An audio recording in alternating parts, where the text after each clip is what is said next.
What do they know of art who only art know? Rudyard Kipling asked a similar question about England. C.L.R. James borrowed the frame to talk about cricket. And if there's one thing that fits his sentiment, it is surely art. Art is both a picture of the world and a portrait of the human condition. The world is deeply complex. Each of us contains multitudes. And to be an artist, to truly be an artist, you must dive into the world and inhale it. My guest today is an artist of just that sort. He studied the fine arts, taught design, reads widely across subjects, has written books, and told me that to truly understand art, you have to go beyond art history and read actual history, just history. Climb out of the silo, take in all of the world, engage with ideas and frameworks from everywhere, and keep moving, keep growing. That's something I aspire to do as well. Welcome to The Seen and the Unseen, our weekly podcast on economics, politics, and behavioral science. Please welcome your host, Amit Verma. Welcome to The Seen and the Unseen. My guest today is one of India's greatest modern artists, Ravikumar Kashi. He studied painting, printmaking, and English literature. He's been a sculptor and an installation artist. He's written books. He's taught design. He's a Renaissance man in more than just the sense of the art. He's not just a practitioner of art, but a deep thinker about the world. And I love the conversation you're about to listen to. Ravi is based in Bangalore, and I recorded this episode in December.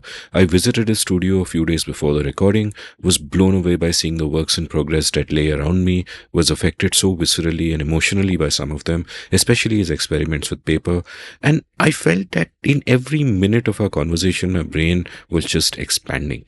As much as his art, I also enjoyed his writing, though a lot of it is in Kannada, so I couldn't actually engage with those bits, though as you'll hear in this episode, I did make a rather comic attempt to do so.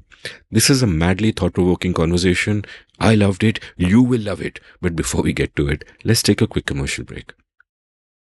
Do you want to read more? I've put in a lot of work in recent years in building a reading habit.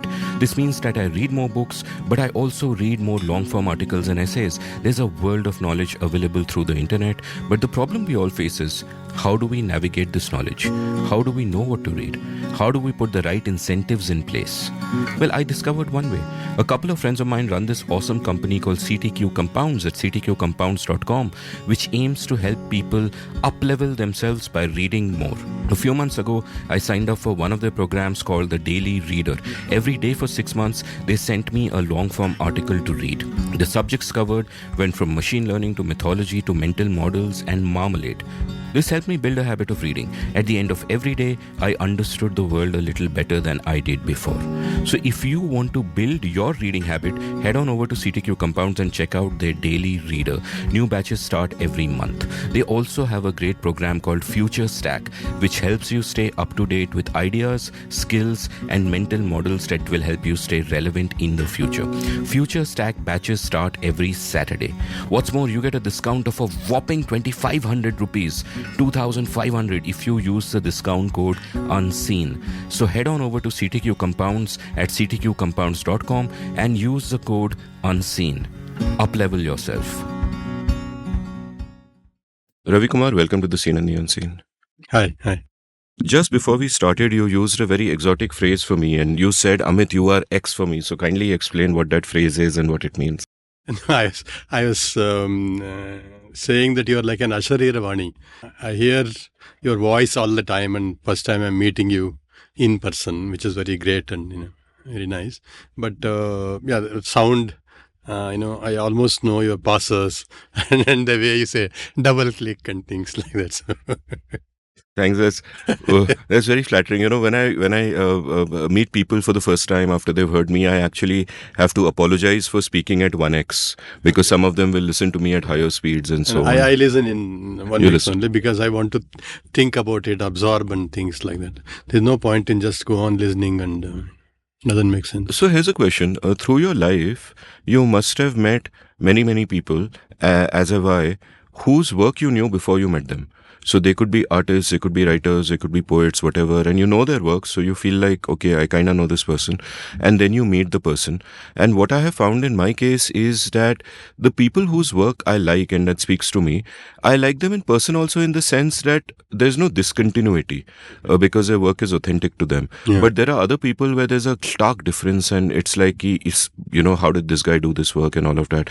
What's your experience been like, through your life of meeting people whose work you knew before you met them? I admire many artists, many senior artists. Like I used to meet Akbar Padamsi a lot whenever I came to Bombay. He almost matches my, ideal, I would say. Then Sudhir Patwardhan, things like that. Very few people, I like their work, but I don't like them as a individual. It's difficult to connect, and for various reasons. But normally, you would have seen them or seen their work, heard about them, and it becomes like a reality in that sense when you meet them. But there are cases where I would like to stay away from the person and just admire the work. And there's also sort of a dichotomy I was planning to ask you about, and it kind of fits to ask it now, which is between the artist and the person who thinks about the art, right? Because at one level, art comes from a very interior place where essentially, I guess, one of the reasons that it comes about is it helps you express something you cannot otherwise express. But at the same time, artists are also expected to be articulate about their art, to have their theories about it, to themselves provide the context for, the art and where it's coming from and all of that. And I wonder if that's often too much to ask, and if these are two different beings. Like in your case, you are on one hand an artist, but on the other hand, you are a teacher of design and art and art history and all of that. And in a third context, you are a thinker about art, you are a thinker about popular culture, how iconography is used in the streets around us, etc., etc. So, to you, are these different selves in a sense that, are you like code shifting? Is it kind of diglossic that, just as, Peggy Mohan explained this great phrase, diglossic, to me, that she said Indians aren't bilingual, they're diglossic, that it's not that we can use many languages, it's that we use different languages for different contexts. So I might dream in Bengali, or I might speak a particular language at home, all my work is in English. So that's a kind of context shifting. Is it like that also with the different selves, or do you feel that it's contiguous? At the moment, it is continuous. It's almost like feeding on each other. But when I started my art career, after finishing my master's, for a few years I was trying to check whether I can survive without doing other kind of work, which didn't. And then I went to teaching. I joined Ravi College of Architecture in '94. At that time, I felt that it was a livelihood. But few years down the line, I realized I'm really learning so much from my teaching process, and then some of the ideas which kind of germinate in the classroom come to my studio, or some ideas from my studio go to classroom, and then I write about it.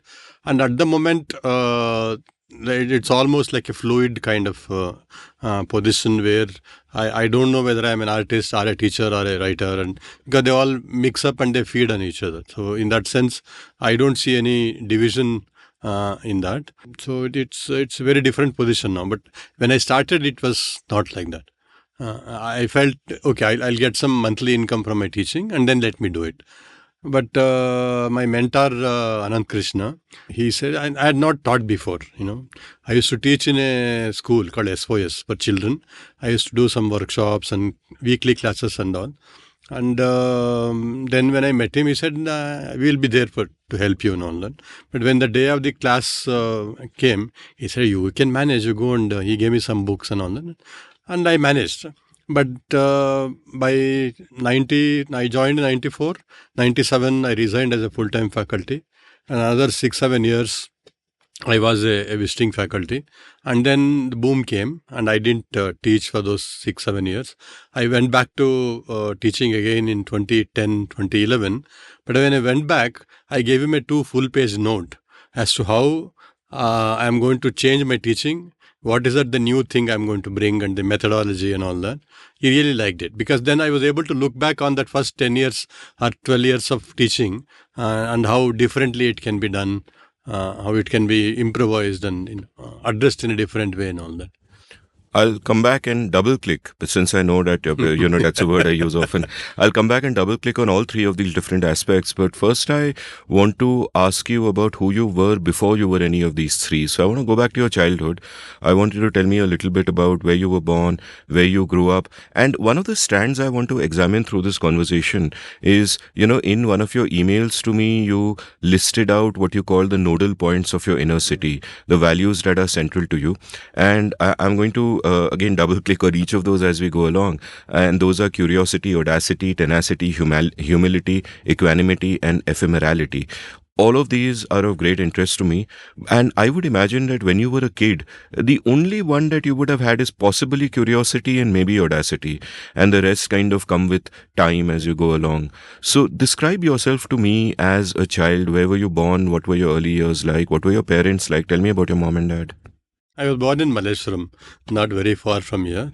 And Malleshwaram at that time was one of the oldest, places other than Gandhi Bazaar and Baswan Gudi and all. I was born in 5th Cross. Our house was in 7th Cross. My father's typing shop, he was a typist, that was in 8th Cross. And my school was in 2nd Cross. So within those 5-6 roads, I think more than 2 decades were spent. And it was a beautiful place because it had all these cultural organizations, which I will come to later. My father used to work in railways. But then there were too many transfers. So he thought if he can stay in one place, then, children will get continuous education and all that. So first he took a clerk's job from this, station master job. And then he left railway job. And then he started, he had learned typing and shorthand and all that. So he had a typing shop. He used to go to, his shop by about, say, 9 o'clock and be there till lunchtime. He'll come home again, go and things like that. And my mother, she'd be at home and, she would look after the whole, this one. And ours was a joint family, large joint family, in fact, about 11, 12 people in one home. And 4 brothers, my parents, and then my father's sisters, and my father's mother, and we had one uncle who was not, mentally developed and all that. So it was a large family, and then we would just, there was only one big room and one small room, and we would all sleep with one large jamkhana, like a common kind of thing. It was a very old house, rent control house, very important, Till recently, I used to think that we survived because of rent control. And then the public distribution system. You used to go for rice and then, wheat and kerosene and all that. I thought that was what really saved me. Only after listening to this one, I started realizing why that was so. It could not have been, it could have been different, but it was like that. And then we thought that kind of shortage, that kind of poverty was natural. We accepted that. But now I look at it differently. But when we were growing, it was the natural thing, When and it was this mangrove tiled house, and it would rain. When it rains, the water would pour inside, and then all the children were sent to the kitchen because that is the only place where it would not rain. And then it would not rain. And then we used to keep buckets and small vessels everywhere, wherever it poured and things like that. And being a typist, it was like a daily wage kind of thing. Evening, one of us would go stand next to my father. He knew why we have come. And then if there was some earning on that day, he would give that money. And then you go buy, grocery for that day or next day and things like that. And if he has not earned anything, he would be quiet, so he understood. And then there were 2-3 shops where you run this udhar kind of thing. And then they would write in the book. And when you get some money, you go give it to them and things like that. But it never felt odd. We kind of accepted the, poverty. None of us had any special room, no room for yourself, things like that. But it didn't feel, unnatural also. It felt like an accepted situation. Only when you compared with some of the cousins who went to these convent schools, then you felt little different. Or, they would eat Cadbury's chocolate and things like that, which you never ate. And my school was about 4 roads away from my house, and it was one of these houses converted into school. Like each room there would be one class and things like that. And the evening, our founder would run dance classes there. It was called Venkatesh Vidyalaya. It was a very nice, cozy school. So there was no comparison as such. So it was accepted as a natural position. And my father was very religious. When I look back, ritualistic also. And then he was in RSS. And during the emergency time, I think I was about 9 years at that time. A lot of these RSS, luminaries would come home, like Krishnappa, Sheshadri, and all these people. They would come home and then, in disguise, and they would eat with us. And once my father told me he was printing these underground pamphlets in his. We also had a few years later, we had this letterpress printing attached to the typing thing. And so he was printing underground pamphlets and all that. So RSS was part of the household in that sense. And initially, yes, I was in RSS. Then later I came out of the whole influence and things like that. But my father had attempted some art. He used to do this image of Hanuman in Kannada, what we call Vayustuti. That is like Hanuman Chalisa kind of thing. And then he would give it to people. And while doing that, he would be, what we call muddy in a very Brahmin household. Like you are pure and clean and all that. You bathe and you don't eat. And then you do that and all that. And he had done some painting he had done. But he didn't want me to take art as a full-time career. But I had this attraction to art from my childhood. I don't know where it came from. It's very difficult to locate that. When money was given to buy, in the Deepavali season, to buy, pataki we call that, I would go buy paint from that and then I would paint and things like that. So there is this intense attraction to paint, and I would paint little bit, and then by 7th standard I had already won some prizes and all that. And 7th standard I particularly won some hefty sum, I think some 7500 rupees. And then Bal Bhavan in Kavan Park, there is a place called Bal Bhavan. Bal Bhavan had a summer course for art, and there would be a bus that would come there from Malleshwaram. It would pick students and then bring them here for half a day. So I used to do that.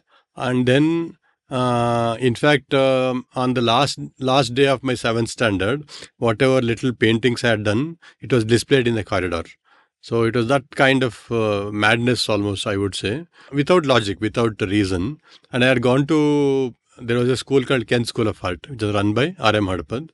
I had gone there and I told him I want to join art course.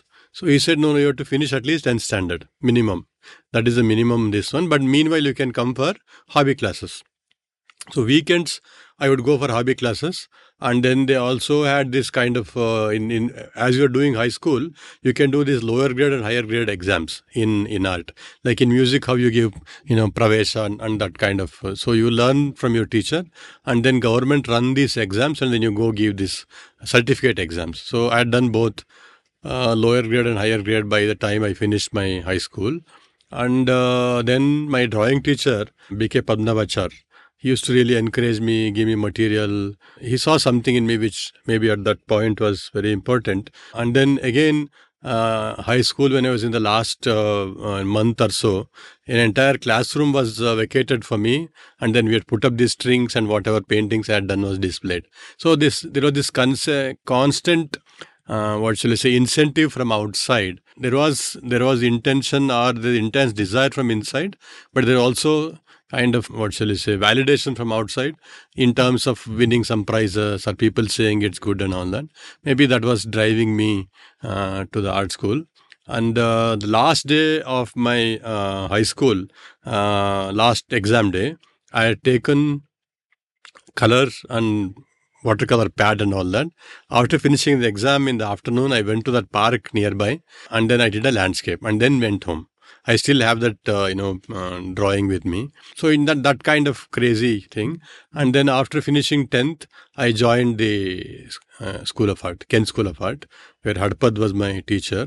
But before that, there was a bit of a drama at home. My father said, you should not take art as a full-time career. Keep it as a hobby. Do some other course and things like that. So that this kind of discussion was going on. I was in RSS at that time, and I had gone to Belgaum. They do this officer training, 1 month long, programs. So I was in Belgaum, and from there I wrote a very long letter, I think 4 pages or so, to my father, saying that if you agree, I will come home. Otherwise, I will not come home. I'll find my own this one. So through some friend, he sent a word that let him come home. We'll see, figure out and all that. So after 10th standard, as I joined the art school, I did PUC in the evening college. Actually, they were opposite to each other. So I'm there till about 5:30 in the art school, and by 6 o'clock I would go to PUC, and I did my history, economics, commerce, accountancy course. By 2 years, I had done the evening college PUC and all that. And anyway, I was very bad in maths. I just did not get it. And I got, I think, some 35 marks. Somebody must have given a grace marks and pushed me to the edge so that, he'll not be detained and all that. But I always got good marks in history, language, the humanities kind of thing, but not in the science. Science somehow did not, favor me. It was good that I came to art. If I had gone to any other course, I think I'd have really suffered a lot. So there was no career plan. Like when I see some of the youngsters today, even my daughter, they have a plan where they want to go 5 years down the line, 10 years down the line. No such plan was there. Just that intense desire to be an artist and paint and engage with the medium. So I think that was very, very crucial. Only much later we came to know that actually galleries, you can sell the work, you can exhibit them. But it was, none of us was there that was not there in the horizon at all. Just the intense desire, which I don't know where it came from. Even I can't, pinpoint the source of that. But yeah. Many things I want to dive deeper into. As you were speaking, I was thinking that there's something I glibly say about literature, which is true, but there's one aspect of it which I hadn't considered. Like when people ask me about, do I read ebooks and, printed books are the best? And my standard response is that, hey, literature are the words that an author writes and the rest is just packaging. And I dismiss it like that. But actually the packaging is damn important. Like, for example, when I think there is a danger for people who are relatively lucky and privileged like me to not have to think about the material that they are using for their work, like the literal physical material. Like you mentioned how your teacher used to give you materials to draw with. I imagine that getting the materials, getting the canvas or whatever would not have been easy. I also want to ask you about your dad's typewriter, because one of the things that I've noted in you as an artist is that for you it is not just the images that you're putting out there, but the material is central to you. Your MFA was in printmaking, and then there's been this long 25-year journey in making paper and getting into depths and nuances that I never knew existed in terms of different kinds of pulp and where paper comes from and all of that. So you seem to have a very deep connection with the materials that you use. So it is not just what is in your head, but it is also its interface with the real world that matters deeply to you. So was that there kind of right from the start? Am I reading too much into it? Is that something that was unusual in you as compared to other people? No, for me, printmaking was easy because my father already had a letterpress printing shop. Ink was available, roller was available. I used to go buy some odd wood and then cut it and then, take prints from that. I also tried something new at that time. I would make a block in wax, beeswax and paraffin wax combined together, cut that, take a print and then again melt it, and then, because you could not buy new block every time. Or I would make a plaster of Paris slab and then cut that and all that. I still have some of those prints with me. But I think the printmaking side was easy because I got the tools. And also there was this, what shall I say, an attraction for black and white and things like that, because the printing shop being in our own thing. And then one of my cousin, father, sister, son, he learned printing technology. Then he started a screen printing unit in the same place. So I used to see that. I was able to make some works in screen printing because of that. But you're right in the sense that the initial years or even now, what I have is the sense of curiosity to explore new things. And I'm very bored if I'm doing the similar kind of thing again and again. So curiosity and to some extent audacity is what really pushes my work in new directions. Even when I was a student in Kent School of Art, my teacher, like I would paint a part of a cycle wheel and then two shoes, and then go display it in the classroom. And one of my teacher, he would say, "This is not still life. It's not a conventional still life." But I would argue with him. The next day, I would have painted part of the bookshelf, and another day I painted all these clothes hanging and things like that. So it was this kind of defiance which was there. And I think that has also helped me to come out of my father's influence in a way of being very religious, being with RSS and all that. So the defiance, and then to stay the course, or find your own ground and stick to it. All this, I think, have really been with me for a very long time. And curiosity is something, even while I've been working with paper for more than 2 decades now. But when you get a new idea, it's important to try it out. Instead of assuming that is what is going to be, you jump into it, start the process, and then in the process of making, you figure out what is going to happen. So in that sense, you have a compass, you have a general direction where things are going, but not the actual map. I think that really brings the sense of excitement, because you're trying something new, and a surprising kind of result has come. May or may not be good, doesn't matter. But that sense of surge of adrenaline, surge of chemicals which are rushing in your body as you're finding new things, that I still I try to maintain that sense of curiosity and experimentation. In fact, I call my studio as a lab, not as a working place. I call it a lab, because that is where you try out new things, fail, that doesn't matter, and you keep out the rest of the opinions, and then assumptions, or even second guessing about your work and what people say and all that outside as much as possible. I am saying I am not successful all the time, but as much as possible, you try to keep the guessing game of how this will be received and so on away, and then involve oneself in making part. And the tactile part is very important to you, right? Like a lot of painters on canvases, for example, there is only one dimension for them to experiment, which is what they are painting. But for you, it is also the material you're painting on, the different kinds of paper, the things that you do with it, the artist books you make, the installations you make. So that's always been central to you?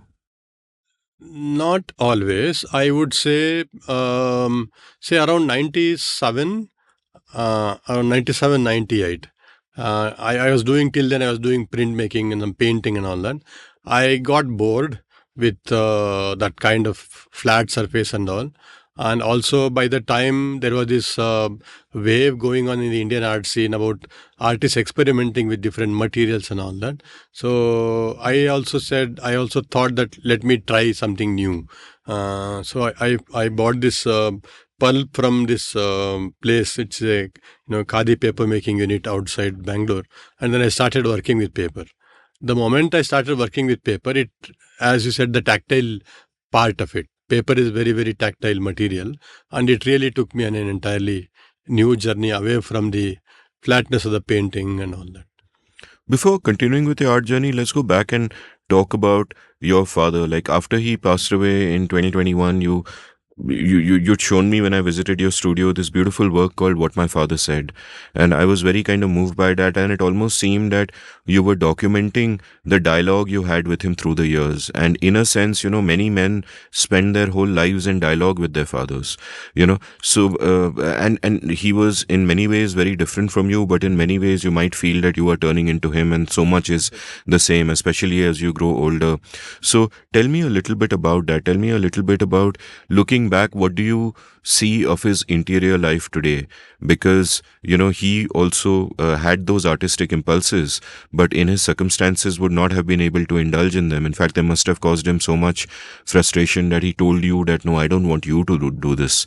And so how did that dialogue through the years develop? Did you ever manage to be friends with him? Did you ever manage to connect with him, and sort of be explicit in some of that thinking during his lifetime as you were after he passed? So before talking about that My Father Said book, I would like to bring in my mother. My relationship with her was very cordial, and I was always, in sync with her, if you want to say like that. And then she passed away in 2017, and then 2018 I was in Italy in a residency, and I had these images of her.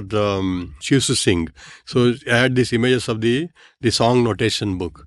And since I didn't have any material in that residency, I started creating artist books in digital, in digital media using Photoshop and all that.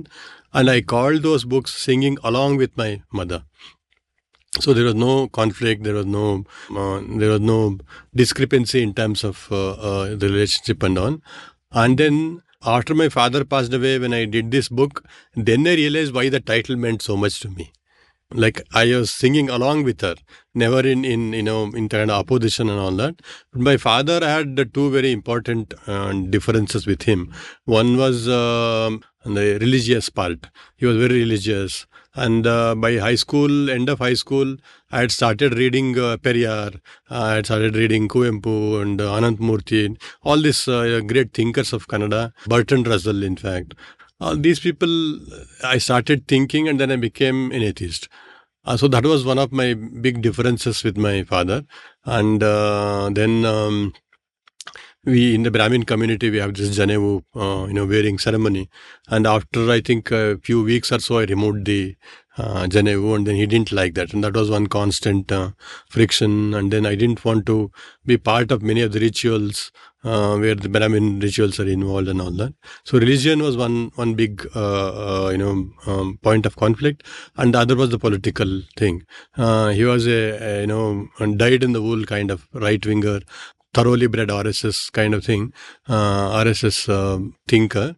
And initially, when we were in childhood, I did go to RSS because he said go to RSS, and you didn't have any kind of agency of your own or thinking. So I just went to RSS. By the time I started reading and questioning, when I came to especially the Ken school, I started going away from RSS, and that was another point of conflict. And in his last few years, he used to spend time with me and my brother, like, rotation kind of basis.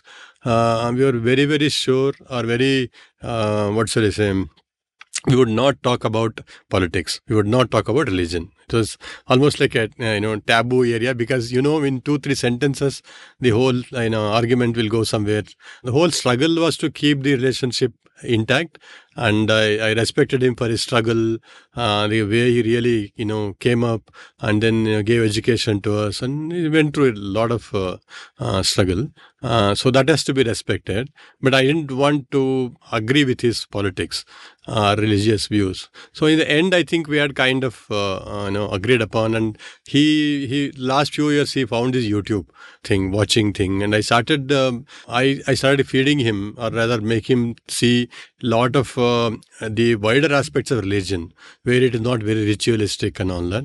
Then one day he told me, it's okay, even if you don't do any rituals for me after I pass away, it's fine, because you're looking after me at this point, and that is fine with me. So it was almost like decided that, he's okay with that.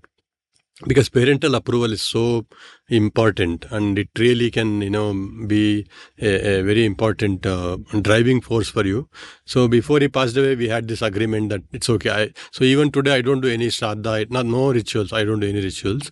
And then one day he wanted to see all my certificates. So I brought it down. Then I have this bunch of newspaper cuttings. I've done so many solo shows. So the entire day he was seeing and going through them and all that. And then he told me, "You've grown so big. I didn't know about it." He didn't realize that I made it so much, and of course he was very proud of me, my achievements and all that. But these differences were there. That was not cleared up till the end, and so that book became a way of articulating what those differences were and how I dealt with it, and still having to maintain a kind of relationship with him. So on the left side of the book, like he would say, go to RSS. I didn't go to RSS. Or he would say, read Kuvempu, Shakespeare, etc. I read the books like that. So those dialogues are there. The entire book is full of dialogues. And then he believed in religion, kind of destiny. Or he would go to astrologers very often, and then one astrologer would tell him that by next Ugadi things will be all right. Nothing would be all right. He will go to another one, and then he would wear all these colored rings and all that. So that was another thing which I didn't agree with him. So all those aspects come in the book. And then once I told him you should write about your life. So I gave him a book and all that. I knew he was writing it, but he had not shown it to me. And then he told me to write one day, "Do not destroy this diary." So I made a printout and it was kept inside. And he used to use a cupboard in my house. Almost like 7-8 months after he passed away, I had not, I didn't dare, in fact, because it was too emotional and all that. So after 7-8 months, I opened the bureau, looked at all the, things that he had. So I found this diary where he had written about me and my childhood, even this incident from Belgaum RSS camp, which he has mentioned. So that book, my father said, actually has two aspects: his narration of me and my narration of him. So in that sense, it is a combination of the two. And in the first version of the book, first iteration, in fact, I had used the white panche cloth, which he used to wear to make paper. And then I cut this Janevu thread, and then I made like a rule book. On the left side, there were horizontal lines, and if I agree with him, that line will continue, like, continuing the rule and things like that, the order. And then if I don't agree with him, that line would go all over the place. That is collected by a collector in USA. I made a second version without the, that kind of white cloth book and all that, but the content is very similar. But this time, the second version, the paper was very fragile, almost like it'll come apart, that kind of very fragile paper, because human relations are so fragile, and then it can tear and all that. And I had a show in Vanshanti Road, an artist center here in Bangalore. That show was called Shadows Left Behind. It was about my mother, father, my younger brother who passed away just 1 year after my father. So I had kept this book in the display in that exhibition, and then I had kept one of the old typewriters which he first used from 1920s or something like that. So the typewriter was kept, and some of these pages were coming out of that typewriter. And then there was an ashtray, because it was a defiance. He said, "Don't smoke." Initially, he said, "Don't smoke," as a kind of moral thing. But later, he started writing to me when I was in Baroda. "For health reason, I'm telling you, don't smoke," and on. I smoked for quite a few years. Then I kind of stopped, and then again I picked up. But now I smoke only if I have a drink and things like that. So he had this, one side, it is fascination that the prototype of an artist who is a smoker and drinker and all that. The other side was his moral, this one, drinking is bad and things like that. I think there was also struggle in that aspect. So that he used to use one old table. The entire table I had kept, and the typewriter, and then my smoking ashtray. And the drawers, from the drawers, orange thread was coming out, like oozing out literally. And then there was this typewriter sound. which would just suddenly start, and then people would hear this typewriter sound. And then he always used Mysore sandal soap. So I had kept this Mysore sandal soap. The smell was there. It was a very multi-sensory kind of thing. Then I had done one more book about him, where I had collected all the cloth pieces which he used to wear, and and also my mother had given away her saris. So I requested the relatives to send back the pictures.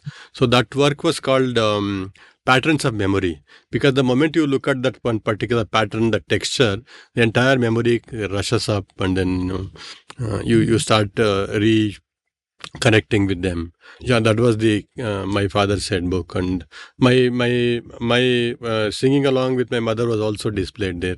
Then I made another photo book called Indelible Echoes, where I had documented all the objects that he had used. In fact, he had this electronic typewriter which he purchased after the mechanical typewriter. So that was there, and that of course was a technology dump which I came to know later. But people were able to really connect with that whole idea, because there were no photographs of my parents, only these objects, text and sound and smell and all that.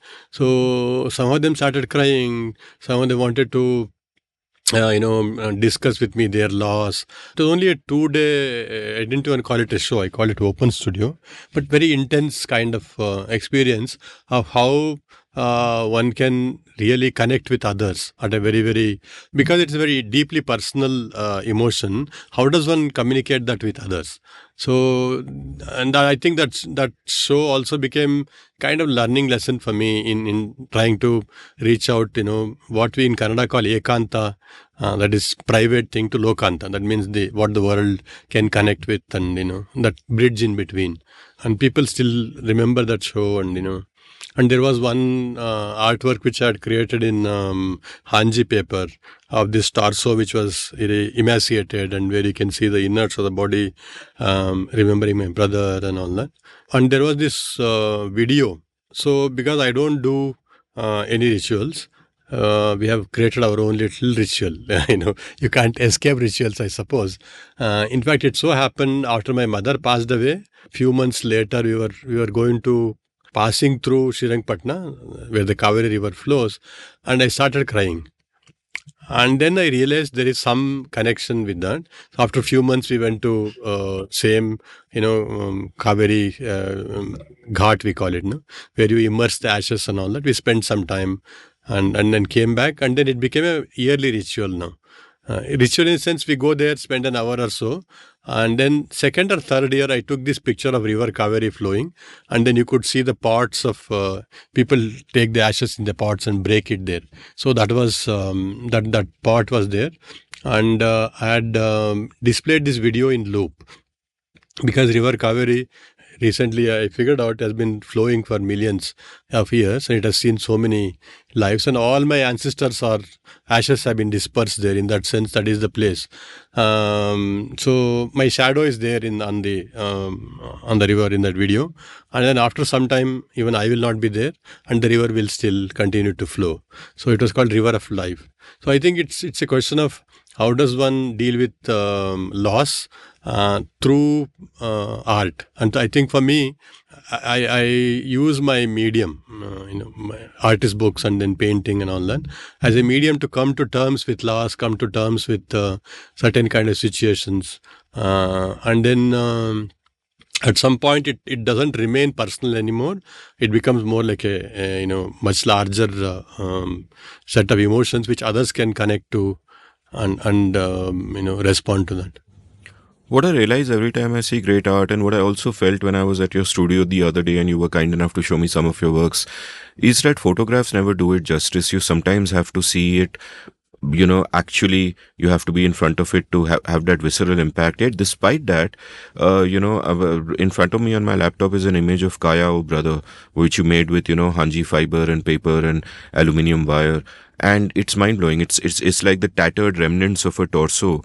And even if I didn't know the context, even if I didn't know that you made this before your brother died, I think just the photograph is enough to move me greatly, because of that sense of mortality and ephemerality, as you point out, as one of your core understandings about the world. And it also reminded me of perhaps the most profound experience of my life in relation to art a few months ago when I went to Spain and I happened to see Goya's black paintings.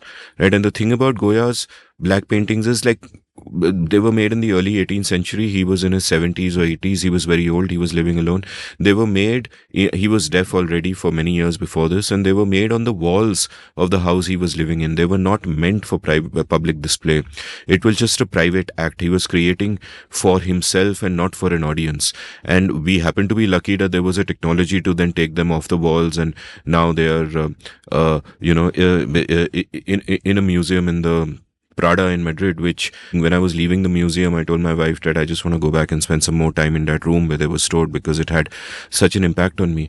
And that makes me wonder about the duality that at one level, art is an intensely private expression, that when you put up in that local exhibition, when you put up your father's book and you have a typewriter and an ashtray, no one in the world can know what that means except you.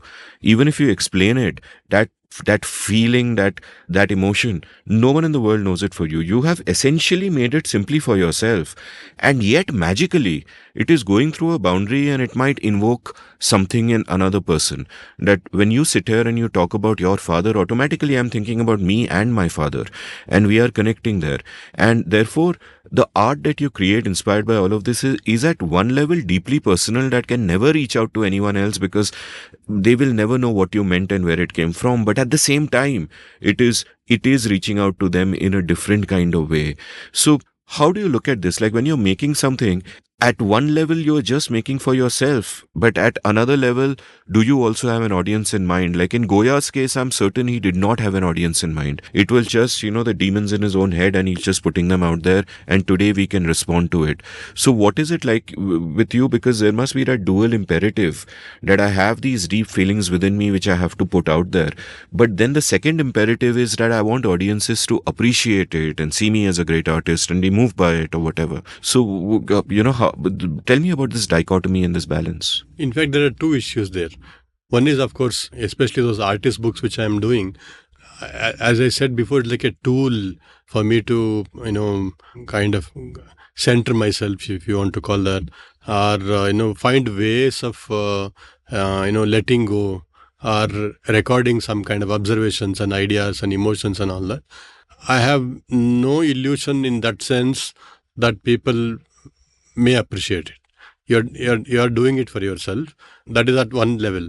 But you also know that the way you can, create a very nuanced kind of work, calibrate the work in such a way so that it doesn't just remain at a personal level, but it will go beyond that personal experience and then connect with a universal sense of set of emotions and all that. So that is where I think the calibration really matters. If I had put up, let's say, photographs of my father and mother at the beginning of the exhibit, the entrance of the exhibition, then it would become my loss. But because that was not there, it remained at the level of just object, sound, sight, and smell and all that. Others were able to enter that.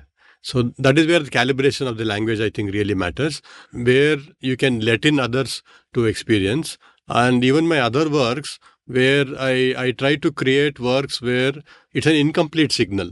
You are suggesting something, but not really completely illustrating it, or you're not explaining the whole thing. I think that sense of incomplete signals and then suggestion opens up a lot more readings depending on the viewer. Like I had this show in Map Museum, and this large work was there, which was like a membrane. I said it's also like language, because language is like a skin through which you breathe and experience the outside world, and all those ideas were there. But when people, and also I was very clear that initially they will respond to the work at a visceral level, the tactile quality, the surprise of using the paper in a certain way and so on. So people who came there would just stand there for a second. They didn't know, because their idea of paper is white flat paper on which they can write or draw. So this has taken so many different shapes. So they would just stand there for a minute, respond, and we have documented some of the photographs of how people are responding to that. It's amazing, So, and then somebody said this looks like a wave, and somebody said it looks like nirdosa. Somebody said it looks like, tree shadows and all that. And I would say, yes, all those readings are also equally valid. I think that kind of letting go of the work at a certain point really brings in the outsider or somebody who is looking at the work to make her own interpretation or her own readings of that, which I am okay with. It's not like because I am reading or making this work in this direction or this angle, everybody has to do that. That is not a good poetry or good artwork at all. Then you might as well make slogans, like stop the war, no ragging and things like that. It's very, slogan mongering kind of thing. But if I can somehow make the viewer to feel the suffering of the war and what it can bring, and then internally if they can think about war, reflect on it and say, okay, war should not happen, then I've succeeded. So I think the suggestive part is very important. The other important aspect is all these are physical material. It's just a paper, just a cloth, just a piece of wax or metal. How does one imbue that material with some of the ideas and then the decoding capacity for those materials to be seen or felt in another? I think that has taken time. So that is where I feel some of my recent works are more successful, or rather I've got a certain grip on them compared to the earlier works. Now, I had written an article also recently. You mentioning about my brother's work, that Kaya thing. I think that few months was so important for me, where I started realizing that I was using paper in a very different direction till then, almost like say 2 decades or so. I was trying to make paper strong. I was trying to make paper, sturdy and all that. I think 2023 at one point, I started doing this pulp painting. And then for the next 1 year, I was exploring and all that. At that time, I really opened up to the fragile nature of paper, the ephemeral nature of paper, or what kind of vulnerable images it can produce and all that. And that work which you see there is the result of that kind of realization which just came about. It was not like, one day I'm going to decide I'm going to make a vulnerable. It doesn't happen like that. And somebody asked me in the museum show, how long did it take to make this work? And I said there are 2 answers to that. One answer is that it was done in 2 weeks. The other answer is it took 40 years. So I think to arrive at that matured level of using language, material, and it's almost like a magical, thing that comes together. You can't force it. You can't make it happen. It just happens. I think that has happened in the last 2.5, 3 years or so, where paper has become very tactile. Materiality of the paper is very important for me, and I'm able to respond to that. So it has opened an entirely new door for me to explore relationship between idea, emotion, and how it can be embedded or decoded in a work or a piece of paper, and then how others will see that. So this, so the work of art becomes a bridge, and how you can form that bridge is up to you. I think that is where the experience and craft and, even understanding the material itself really matters. And part of that bridge is also context. That's a common ground. So my question therefore is that can there be art without context? Because, for example, if somebody just enters an exhibition hall and they see just a typewriter and an ashtray, devoid of context, it is just a typewriter and an ashtray. But the more you fill in context, the more it comes closer to being a work of art. So, is everything then in the context, and therefore is everything in the head itself and the narratives that you build around whatever you're looking at? Or is it possible for you to call something art without even knowing the context? Like, can something sui generis be art? Like you've got a 15-part lecture on YouTube about art, and in one of them you ask the provocative questions that can nature create art? Can a sunset be art? Like, if you paint a sunset, if it is art, then why can't the sunset itself be art? And you give a number of reasons on why that is not the case, etc., etc. But at the same time, if Goya was to do what he did and then he dies, and then that work is discovered later and you don't know who did it, you just know that it is there, devoid of that context that Goya made it in his last years, is it as powerful a work of art or is it not? And then how much of the what you call art is inherent in the artwork itself as opposed to how people view it? Yeah, very interesting aspect you have opened up here. So an artwork can operate at multiple levels. So one at the very immediate level, especially a certain kind of work where the materiality becomes important and all that, unlike the conceptual art. Conceptual art, concepts and ideas are very important, not the making of it or the material of it. But a certain kind of art which I make, even in the Delhi show, I had this long 32 feet scroll. So people did respond in the initial stage just to the material, just to the image. Then there was a small note where I said, it's about how thoughts keep coming up like waves and then go down and come up. And then how am I watching them like a Buddhist kind of tradition and all that. So that adds another layer. So I think it works in layers, I would say. The more you know about the context, the artist and his process and all that, the deeper your appreciation is. But it is also possible that somebody can respond to a work of art even without knowing all these details. Like some of the work which I am doing, like that mural which I did for the airport project, I called my vegetable vendor in. And he came and saw, wow, he doesn't know anything about art. He doesn't know anything about art history, but he was able to respond. Even another work where it's called holding pattern. I think you saw that when you came to my studio. We had displayed it in my house because that is the place where there is a courtyard and all that. So I called him again. I just called him just to see what is the response. He said, wow. He stood there for a second, enjoyed the whole thing. And he doesn't know all this, philosophical ideas, nothing. So it is possible, I think, to work at an artwork, work with an artwork in several layered kind of manner, where the more you know about the context and the narrative and the artist's personality and the time he lived in and all that, it becomes more deeper. But that's only true for certain kind of art. If it is like completely conceptual kind of art, unless you know the concept, doesn't make any sense at all because there is no visual element at all. That is where I don't really respond so much to purely conceptual art because I feel it has no body. It just has some, very airy kind of ideas and all that, but there is no body. But in my work, there are these ideas and it has complete body and it will live on its own even after I'm gone, and people will be able to respond, to some of it. And I'm also, you were mentioning about this idea of using art to get some clarity and on the idea of ephemerality and all that. Because of my reading, meeting a lot of artists, and then my own work, I have accepted my mortality without any question. So there is no illusion that, either you or your legacy will survive for hundreds of years, and that is not there. Even in the case of, let's say, Picasso or Goya or Michelangelo, Van Gogh and all, it's an industry which is keeping them alive. So it's not just, Van Gogh. It's an entire economy which is run because of them. So there are publications, there is museum, and there are movies.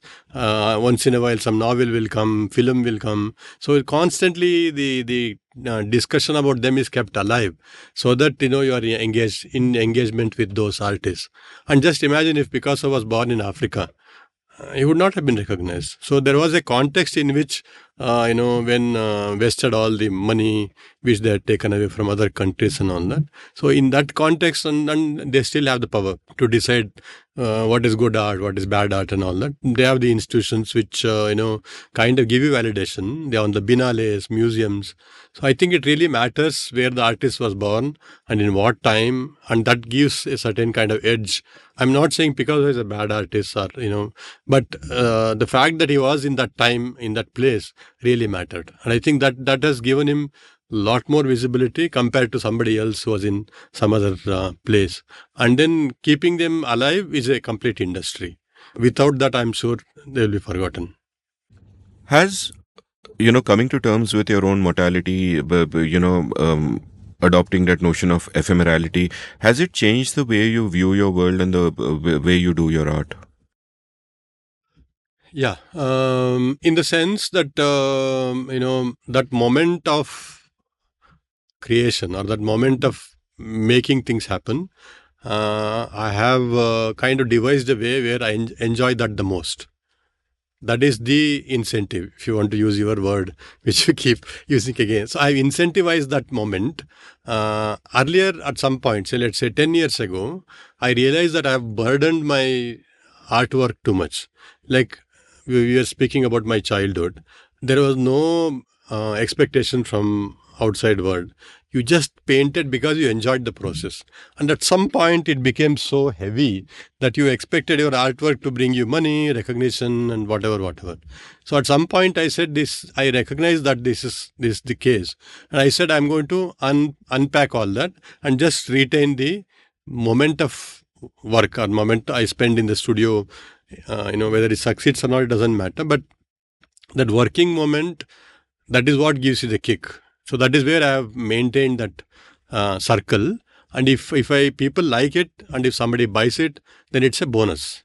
I think it's a very devious way of dealing with things, but it is still, that is my way of staying in the moment, if you want to call that. Because then once the work is over, anyway, your enjoyment is over. If like the map museum, some 26,000 people visited the show. So many of them came 6 times, 7 times and all. Those are additional, bonus things. But my initial enjoyment came like 2 years ago when the actual work happened. And then that chemicals which are released in the body, it's almost like addiction, if you want to say. Artists are like addicts. They want that kick, which that moment of creation or that moment when things have succeeded for that day. In fact, sometimes the work which looks like very good that day, and then you come back next day, it feels like this something is not right. But that moment, where you really very happy that things came together, it's looking good.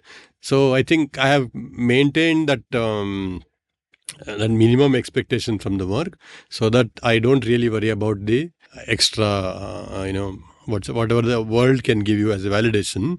Not that I don't want validation, just that for very practical reasons, I have, minimized that expectation so that I don't really get, restricted in the way I work, because then you start second guessing. Maybe this work will succeed. Maybe if I do like this, somebody will buy, and so on and so forth. So that is, and the other thing which I do in the studio is I don't work in exam mode. I work in play mode. Few years ago, I saw this, I was going to buy some grocery or somewhere, and I saw this small girl who was sitting behind her father, and then traffic signal, and then she was studying the book, and she was trying to remember whatever equation, whatever she was trying to study. And I realized that we are actually doing that. Every moment you are trying to feel that you're in an exam, and then you are trying to check yourself whether you have succeeded or failed and all that. That brings in a lot of restriction. Without realizing it really, stunts your, capacity to grow, capacity to experiment and all that. Then I dropped it. So this idea of dropping things comes from Jiddu and Buddhism and all that. Once you see that moment, it's a realization. So you can let it go and then, you can move on. So now I don't really bother. And first of all, my works don't sell much. Because paperwork people like, but they're afraid that it will, because it's very fragile, it will not survive the time and all that. So in a way, it's a boon for me, because anyway, there is no market. So I might as well do whatever I want. So that is where the sense of audacity comes in, which you were mentioning. And it's almost like 42 years now since I've entered the art world. So recently I realized it is so beautiful to retain that focus. But 4 decades, lot of time, So that is the tenacity part, because not all days are good. Some days when I enter the studio, I want to run away from there, because you so much of work which is, failed in various reasons. Some of them you think it's a good work, but nobody buys them, or nobody likes them, or sometimes you try it for, so many months and then it doesn't work. So it can be very depressing. But what keeps you alive is the sense of, pulling back and then going to the studio next day, and then. So I think the tenacity is really what keeps you in the shape. Otherwise, one would give up and then, go away at some point. Writers will often say that they don't like writing, they just like having written, right? The actual, and it's unfortunately the same with me as well. The process of writing is painful, and having written something feels great because you've done it. At the same time, intellectually, I realize that what I should love is the process of writing, because, in a sense, it's completely magical. You're sitting there with a blank page in front of you, and then you fill it up, and something that wasn't there is there. And that process is so amazing, so miraculous, that is what you should enjoy. And that's a constant tussle that I'm torn between. Again, I promise my listeners this is the last time I'll bring this metaphor up in this series of recordings. I've brought it up in almost every episode, but I think of something I was chatting with Gurcharan Das about in my episode with him, where he spoke about the myth of Sisyphus. And I said that, look, if Sisyphus was rolling the rock up the hill to get the rock to the top of the hill, he will always be unhappy. But if he's rolling the rock up the hill to get the rock up the hill, then he cannot be unhappy, because he's always doing that. That's happiness. And that's what you seem to have arrived at by saying that you love the process, the journey. But at the same time, there is always a conflict, right? Because you also pointed out that it is depressing for you to go inside the studio and look at works that have failed for various reasons. Now, the point is that if you enjoyed the process of making them, then none of them have failed. They have succeeded in the fact that the process was great for you. But if you are thinking of whatever artistic goal, perhaps not to do with validation, but just in and of itself artistic goal you were trying to achieve with each work, maybe by that metric it has failed, but the process was good for you. So how have you dealt with it, and is this something that you arrived at recently? When one is a young person, I imagine that you are not really in the moment in the process. You just want to do the great work, get the applause, all of that. There is an artist called William Kentridge, and he has done this series of videos and all that.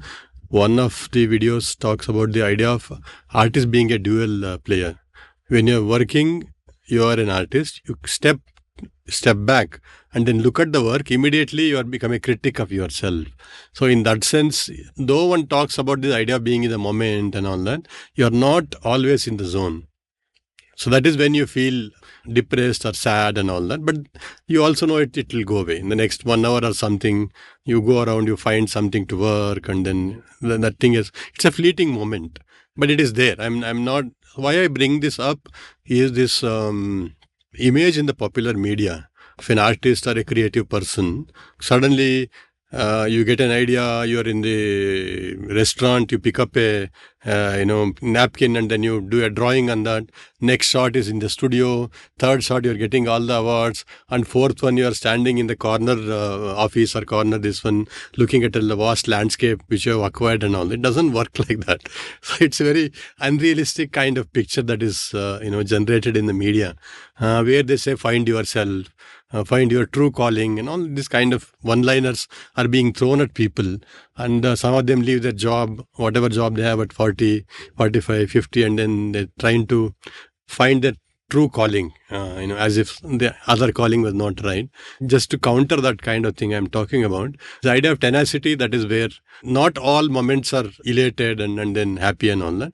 You go through, downs and ups and all that, but you, over a period of time, I figured out it will come and go. So one doesn't really need not hold on to it so strongly and let go. That is. Let's go back to your journey through art. Like, as you said, your father warned you that, don't take it up as a career, do it on the side and whatever. And today you can look back, and I'm sure he would have looked back when he saw your newspaper clippings and all of that and said that, no, it's a good thing you ignored him, you made the right decision, and his advice wasn't correct. But in a sense, that is a survivorship bias playing out, that you ignored his advice and it worked for you. But for 99% of people, I would say his advice was actually correct. So, how would you kind of react to that? You came out on the other side and you're happy, and you accomplished everything that you accomplished, whether from the metric of what the world thinks of you or just your internal satisfaction. But most people fail along that route. Like, the most dangerous advice I think you can give a young person is follow your passion, because it's a survivor bias. You're looking at the people who made it, the Virat Kohlis and etc., etc. But you're not looking at the many, many people who followed their passion, didn't make it, and lived life full of frustration and thinking about the roads they might have taken. So I agree with you. The things could have other ways. I'm not saying bad or right or wrong or things like that. You could have gone very easily in other directions. I could have ended somewhere else. So I'll bring in two references here. One is the series of books which I have done, which is called Experiment with Truth. I keep taking this kind of photographs for prank, like as though I'm begging, I am being like a signboard painter, or I am being like a politician, and so on and so forth. In thinking as a bigger picture that I could have been somebody else also. just because these 40 years I've done this one thing and I've come to one stage doesn't mean this was not the only possibility. Any juncture it could have gone in another direction, and then I could have been somebody else. So that whole set of photographs, I call it Dashavatara. It's all there in a folder, and so if you think of art world as a series of movement from periphery to center. Let's say I start as an artist and one of my friends will say, hey, this work is good, and then he appreciates, and some more friends appreciate. Then they tell you should have an exhibition. I have an exhibition, and some more outsiders will come, they like your work. Then somebody will buy, somebody will write it. With each validation, you are entering the circle deeper and deeper. And at the moment in the art world, in the structure of the ecosystem that we have, having a museum show or having a retrospective show in a museum is the central position. So these books locate myself in different points of reaching from periphery to the center. In one, I am a security guard in a fancy jewelry shop. And I have some interest in art, but I'm not able to pursue that because of my situation. And there is a big mural by B.K. Swarma, one of the well-known local artists. And one day he comes to my shop, and then I go and talk to him that I'm interested in art. And he says, yeah, you come to me, I will teach you. So one door opens for him to enter the next inner circle. In another one, I join art school, but I can't continue. I drop out. I become a signboard painter. This Chitra Sante, which happens in Bangalore, I apply for that and I'm rejected there also. But I sit in the adjacent road and then I display my works. Somebody comes to me, they gave their visiting card. So that opens up another window. In another book, I am a very well-known artist and very celebrated. Somebody accuses me of having an affair with his wife. I punch him and I'm arrested. I'm in jail and all that. So I'm trying to muddle up my own biography, if you want to call that. That is one way of looking at it, because artists are very fond of telling stories about themselves, how much they suffered and how much they came up, some rags to riches kind of stories. And then the more you suffer, the success becomes more sweeter. That is the kind of equation. So artists do have narratives of suffering and all that. But here I'm trying to go against that grain and then create stories of myself for what I could have been if not in this stage. That's what you started my idea with. So it's possible that I could have been somebody else if things had gone little this way or that way. But also I think tenacity matters. If you give up at any point, then the other stories would have become more possible. So that focus and tenacity, I think, really keeps you on the track. If you want to call it a track or anything like that, but it is possible I could have been something else. Success, unsuccess doesn't matter, but something else. The other interesting part is when we talk like this, we are creating a image of myself or image of anybody whom you're talking to, and it's a partial truth. I had a presentation in NGM a few years ago. It was called Particles of Truth. Because the way I create that 45 minutes of narration, I show some works, I'm creating an image of my life. This is what it is, but it is not the whole story. There are so many dimensions which it's very difficult to reveal or even access. So it's an incomplete picture at the most. That's a great, rich answer. My question actually wasn't so much about whether it was right advice for you, but whether it is, in general, right or wrong advice for people in general. For you, it was perhaps bad advice, but we only know that in hindsight, obviously, because any of these other selves could have worked out and we've sort of ended up here. Let's continue talking. Can you just answer that thing? Yeah. Now people have started adding G to me, Ravi, Kashi, G. I find it very funny. And they ask me in these interviews, what is your advice to young artists? I said, I'm still young and I don't know what advice I can give to others. At the most, what really matters, again, the tenacity. If they have a dream, they have to stick to the dream. That really matters.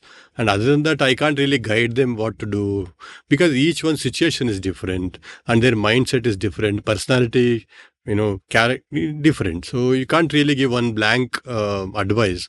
The warning that my father gave partially it is still working in the sense it's true because I don't earn much. My daughter tells me I've chosen my problems of having less money or whatever, not earning too much, but sticking to my ideas, sticking to my own vision is a very big word, but my own path in creating a certain kind of work, which are not easily marketable, are not sold easily and things like that. So that is still there. So his warning was partially correct, but that's okay. I've come to terms with that because I teach, I earn some money from there. Occasionally I do sell, but not like a million kind of this one. One has decided to do certain kind of work, knowing very well that this is the cost that you're going to pay for that. I think that's very important. Is it in a way a blessing that you haven't had wild success like some of your contemporaries would have? Because I imagine with wild success, two things can happen. One is that it will inevitably corrupt your character in different ways. Power corrupts, and it's, sometimes looking back on my own life, I'm really glad that I pretty much failed in most things because I have seen what success has done to other people, especially early success. I think there is nothing so terrible.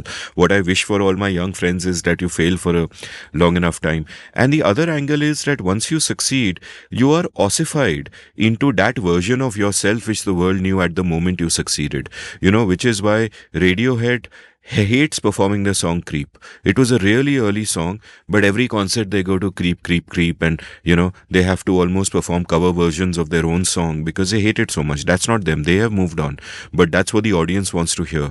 In that sense, the band U2, where the members are pretty much your age, they carried out this act of defiance a couple of years back where they released this album which was reinterpretations of all their old songs, where they performed them totally differently and said, no, we don't want to be trapped by that. So success can be a trap in that way also, that one, you don't go off into different directions. You are now doing your greatest hits all the time. You're performing that all the time. You're expected to do that. And the other is it can get to your head and you can think, oh, I'm so great. And the sort of the thoughts that enter your mind in times of terav and deep self-reflection, whatever makes you realize your ephemerality and whatever gives you humility, those never come at all. So would you say it's a blessing that you haven't had that kind of success? I agree with you completely because that has given me a lot of freedom to explore so much, go in different directions, and each of my show has got a different set of concepts and then different approach to medium itself, the way I handle paper and all that. That has given me a lot of bandwidth to move and be myself in that sense. But I would be lying if I don't say I wish I had that kind of money or success and all that. So occasionally you do get that fleeting thought. I have to be truthful there. Yeah. But again, next moment you realize, okay, this is what you have, and you always work with the cards that you're dealt with. Within that you find a best possible option, optimize it, and also, it depends what kind of analogy you bring to define your status at the moment. If you think of like football, maybe the last moment you will make a goal and then you will still be as successful as some of this, my younger contemporaries and things like that. Or maybe not. You will never know because it's an unknown quantity. All that one can do is give oneself to that particular thing that is happening at the moment in the best possible way and then hope things work out. But it's an unfounded thing. It may or may not work out. But there are artists, who had their first big shows in 80, 85. And after that, now they're, very big in international circuit and all that. So there is hope. But the problem I find itself is how do we define success? If you do this thing and you are successful, otherwise you are not. I think that is a problematic narrative in itself that brings a lot of pressure on people to behave in a certain way, to spend time in a certain way, look forward to them, or compare with each other in a certain way and all that. So I think we have to really start looking at what is success in a very, very deeper way, layers and layers of that. For somebody who comes from a very, very underprivileged background, just doing that course and doing some painting, having a show in Venkatappa itself is success. I think one should not really, make broad generalizations. But but I think somewhere along this dialogue of what is success in art has to be discussed in art schools, so that it becomes like more of a thoughtful gesture rather than making a sweeping statement that person is successful, this person is a failure.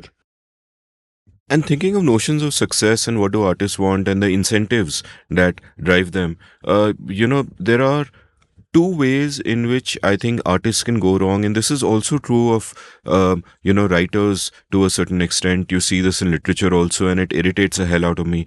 And one is that you might have artists or writers who are catering exclusively to a global audience, and that is where they want to sell, and they're not being authentic to their own circumstances or to themselves. They're just catering to that audience and giving the audience what they want.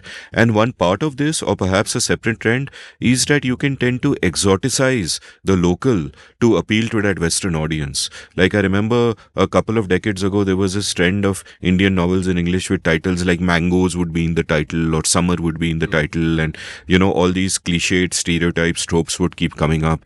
And that irritates the hell out of me, because it is very clear that you are catering to an audience. Like, to me, and I'm perhaps idealistic about this, but my whole thing is that fundamentally your art has to emerge from yourself. It has to be true to you. It has to be organic to you. And then if you do a great job, it should speak to everyone, because ultimately it's universal, right? And if it doesn't, too bad, but you got to do what you got to do, right? So what is your view of this? Do you feel frustrated when you see others do that kind of thing? And how did you, in a sense, how did you find that core? Were you ever tempted to cater to a certain kind of audience, follow a certain kind of fad? Besides tenacity, I would also say that there is a certain courage which you haven't listed in your list of values, but there is a courage in just saying that I'll be me. And, so just tell me about your thoughts. No, two, three things we are discussing here. One is this idea of, so before say 90s, before the liberal era, Central Health Kala Academy and the State Health Kala Academy were the institutions which would really decide whether you are arrived or not. They would give you awards and lifetime achievement awards and things like that. Post-liberalization and the globalization, this entire Western set of institutions and ecosystems have become part of the way we think, like Biennales, or having museum shows in Western museums and things like that. I do see that there are artists who work specifically for Biennale circuits in Europe and all that. There are certain meta narratives, like you can talk about ecology, you can talk about identities, migration. So there are certain patterns if you follow, and it's likely that you will reach that thing that is there. Sometimes it's very overt, sometimes it's very subtle and all that. And there are some artists who are also using working with Indian craftsmen. And showing that Indianness in the Western eyes and all that. That is also there. So that trend is there to cater to or work with the Western Biennale circuits and all that. So for me, I think finding the core again. The word core itself is a problem for me, because once you find the core, where else will you go? The entire earlier generation, my senior generation, they believed in this idea of signature style. And the philosophical underpinning of that signature style is to find yourself. That one center you find, then after that you can't move out, because that is the set of colors, that is a kind of brushstroke, that is a kind of treatment, everything. That is what defines who you are. So you can't move out. I believe in not having a core, if you want to put it that way, like a anatta, a Buddhist kind of thing. So I can be this and I can be that. I can be something else.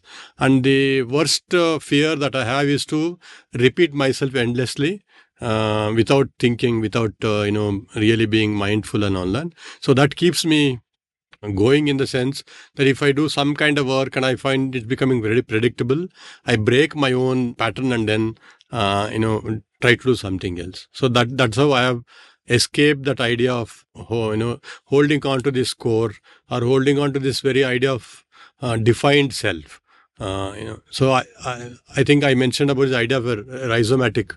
thinking when we met in the studio, where at the underground level there are common concerns, common ideas and all that. But once it manifests outside, it may look different. One of the complaints which many people have about my work is that it doesn't look like your work, like your work. It should have something that says it's your work, but they all look so different. So my answer for them would be to go a little deeper and then look how they are interconnected. Concerns are similar and all that. And then also in one of the after slideshow discussion, somebody asked me the same question, that your works are very different. So I told them I'm not like a jackfruit, like you remove all the thing and find something in the center, but I'm like an onion. Wherever you cut, I am there. So that kind of understanding is very different than the idea of core, where you find that center and then you stick to the center. I think by core I meant more in terms of values and not style. Yeah. So those values will be like the layers of that onion. Yeah. So if you kind of go through it, and how does it feel that in your particular art form, the art form that you have chosen, there is something ephemeral about the form as well? Like if I write a book or I make a movie, I may get no success today, but 20 years later, the book can take off. Somebody can watch the movie very easily from the comfort of their homes. In your case, not only is it the case that you're no longer doing canvases which will sell and they will hang somewhere, but a lot of your work is these installation kind of things which, sometimes they might survive in museums or private collections, but generally, if you don't catch the exhibition, you're not going to ever get a chance to see it again. You'll just see photographs of it. So there is an ephemerality to the work itself, which can make it feel like, I think Varun Grover in his show with me had once compared the act of cooking a dish to making rangoli, that you put in all the effort, but you know that in an hour it's gone, right? So how do you feel about that aspect of your work, that it's beautiful, you're enjoying the process, you love the final product also sometimes, but it's ephemeral and most people will not get a chance to see it. It's not that they won't get to see it, but they won't even have the chance. I think it's a risk in a sense that I can make works which can be put in boxes so easily, framed and all that. But this is more exciting. Even I will not know how the work will actually look till it's lit up. Like the map show which we had done the display, but by the time next day we came, Vineet, who was doing the light, had lit it up so beautifully that I was surprised. I just stood there for a second. That kind of surprise, I think there's no price for that. You can't put a price tag for that. I'm okay with that. I'm okay with works coming back, in boxes and then being there in the corner. But what you're creating is an experience. I think installation allows you that kind of possibility of displaying the same work in the next place in a different way, and it can look very different, the way you display the lighting place and all that, and photographs can capture only some aspects of it, not all of it. So that is the limitation of photography. But installation as an art form itself is like oral tradition. Like each time I'm narrating a story, I can slightly make some changes. I can emphasize this and not that, and things. Not like a text-based story, written story, which is forever fixed. And so the installation has that possibility, but also it has got this not being permanent. But once you understand it is not being permanent, you're okay with that. I'm okay with that. I have no problem. Take me through, let's go back to your art journey. Your father tells you, don't do it. You send him that letter. You end up doing it anyway. Now, what is that journey of beginning to understand what art is? Because initially, when you are drawn to drawing and painting, as it were, you're just drawn to the magic of being able to reproduce something that is in front of you and creating something on paper or canvas that looks good. But then, as your education proceeds, you begin to go further and further. More of those layers come into play where you understand the history of art, the context of art and all that. So recreate some of that journey for me. What was it like you to have to have those new sort of lenses one by one put in front of you? No, I think the first 10 years after I finished my Baroda were a struggle to figure out where will I go. So what will I do? Not only in terms of just exhibitions and all, in terms of work, in terms of imagery and all that. Partially, I would put the onus on the way I was taught in both art schools and all that, where it doesn't really give you enough tools to be on your own, make your own sense of your work and all that. But the 10 years was, I was trying to go in different directions and all that. And some of the key work started coming out. One set of work came out in 2011. It was a work called Thousand Desires. Had this 1,000 tongues, about, dreams and desires and so many things. So that was a very key work. So what happens when a key work comes about is that all the earlier set of work starts looking pale to me, but something was missing there in that kind of thing. The next key work was in 2016 when I did this work called Silent Echo. An entire show I worked with different kind of paper and all that, and I made this huge work which was like 12, 13 feet boat in which different kind of images were there and all that. So that was another key moment. And then you realize all the works before that something was missing. And then My Father Said book was one important thing where I really realized, how to. This is all post work. As you're working, you don't have that kind of thing. But once you do the work, maybe a few months down the line, you realize, okay, this is what happened. You start thinking about it. And then the recent major thing was the pulp painting technique, which I've kind of perfected, which I'm using and all that. Now I feel all the earlier works lack something. So I think it's a way of growing. And maybe a few years down the line, even this set of work will look not good enough or something was missing and all that. But what I meant was not your journey as an artist, but your journey when you were young in understanding art, like from the age of 15 when you were learning. Like initially, like you said, after that exam, you went to the park and you just painted what was there. And at that moment in time, I'm guessing that you have no sense of art history per se. You're just painting something beautiful in front of you and, making something that looks nice with it. But then you go to art school and then you start getting those layers of appreciation.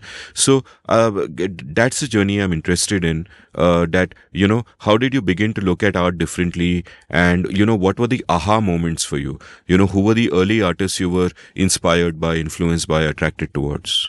I think the first 2 years when I was in Kent School of Art under Harpad was very intense because he had this very informal way of teaching, and all the major writers, thinkers, theatre people would just drop in there.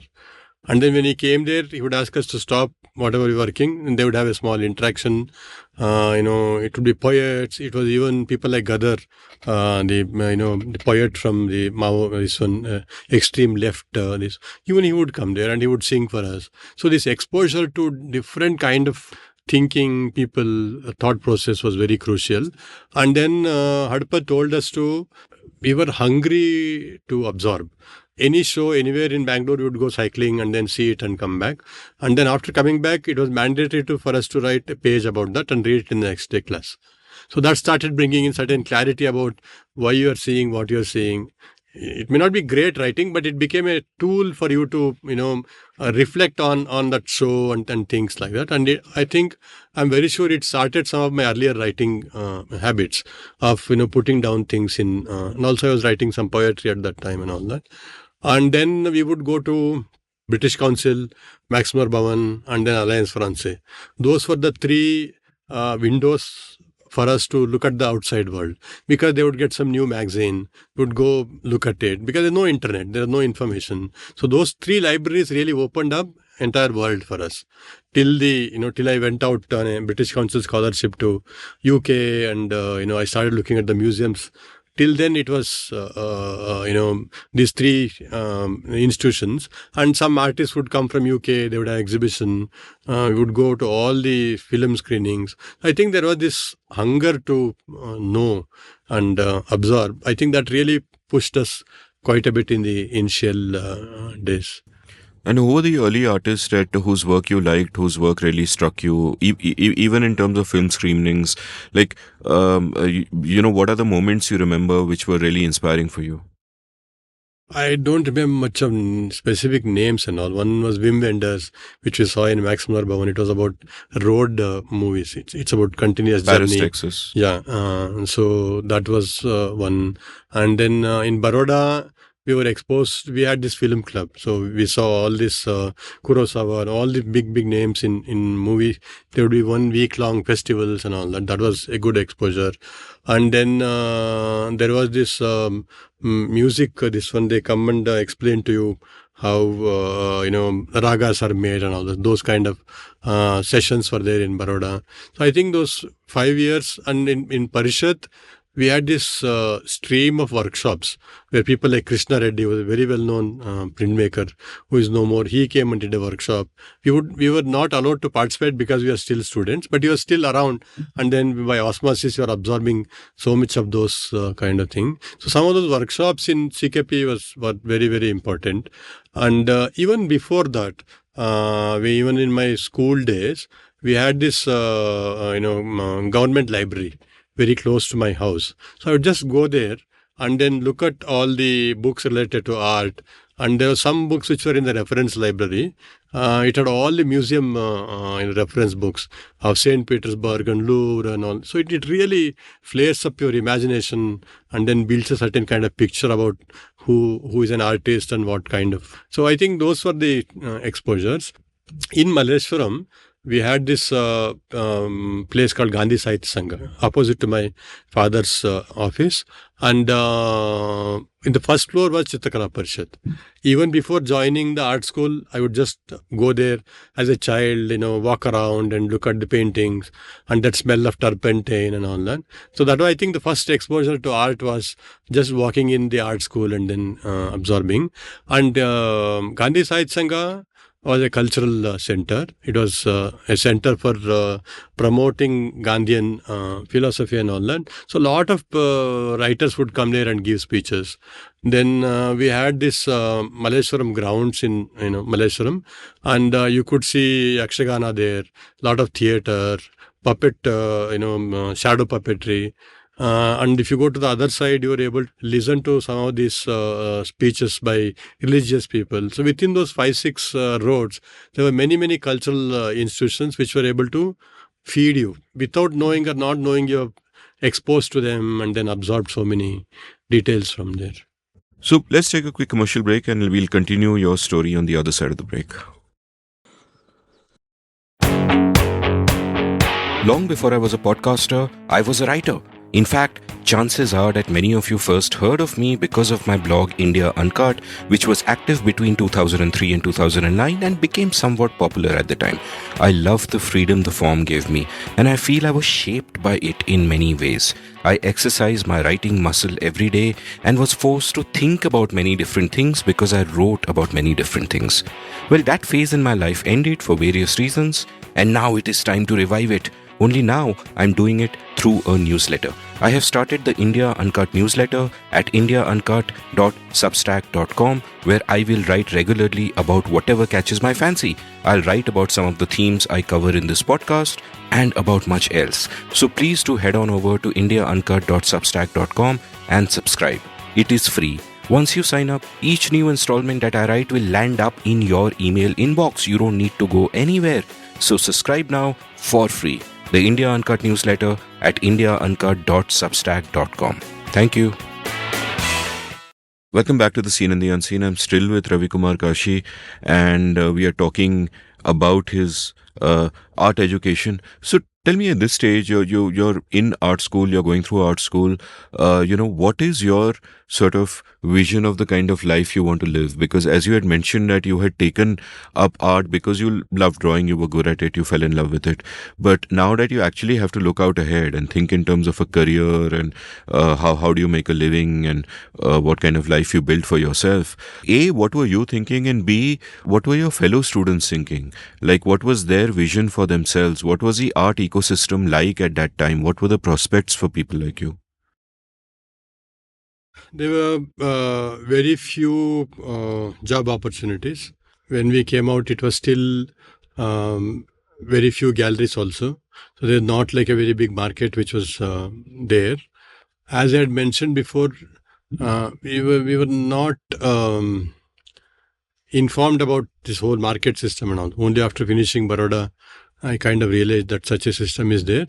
And I had connected with Pandol Gallery in Bombay.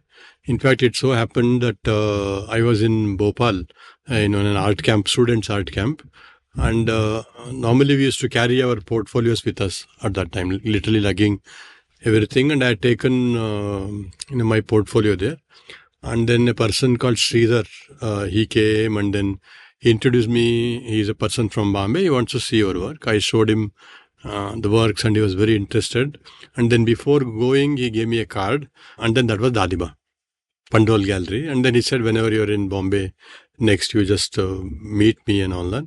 So I kept meeting him whenever I passed via Bombay and all that. And then 1991, from Baroda, I had gone to Delhi.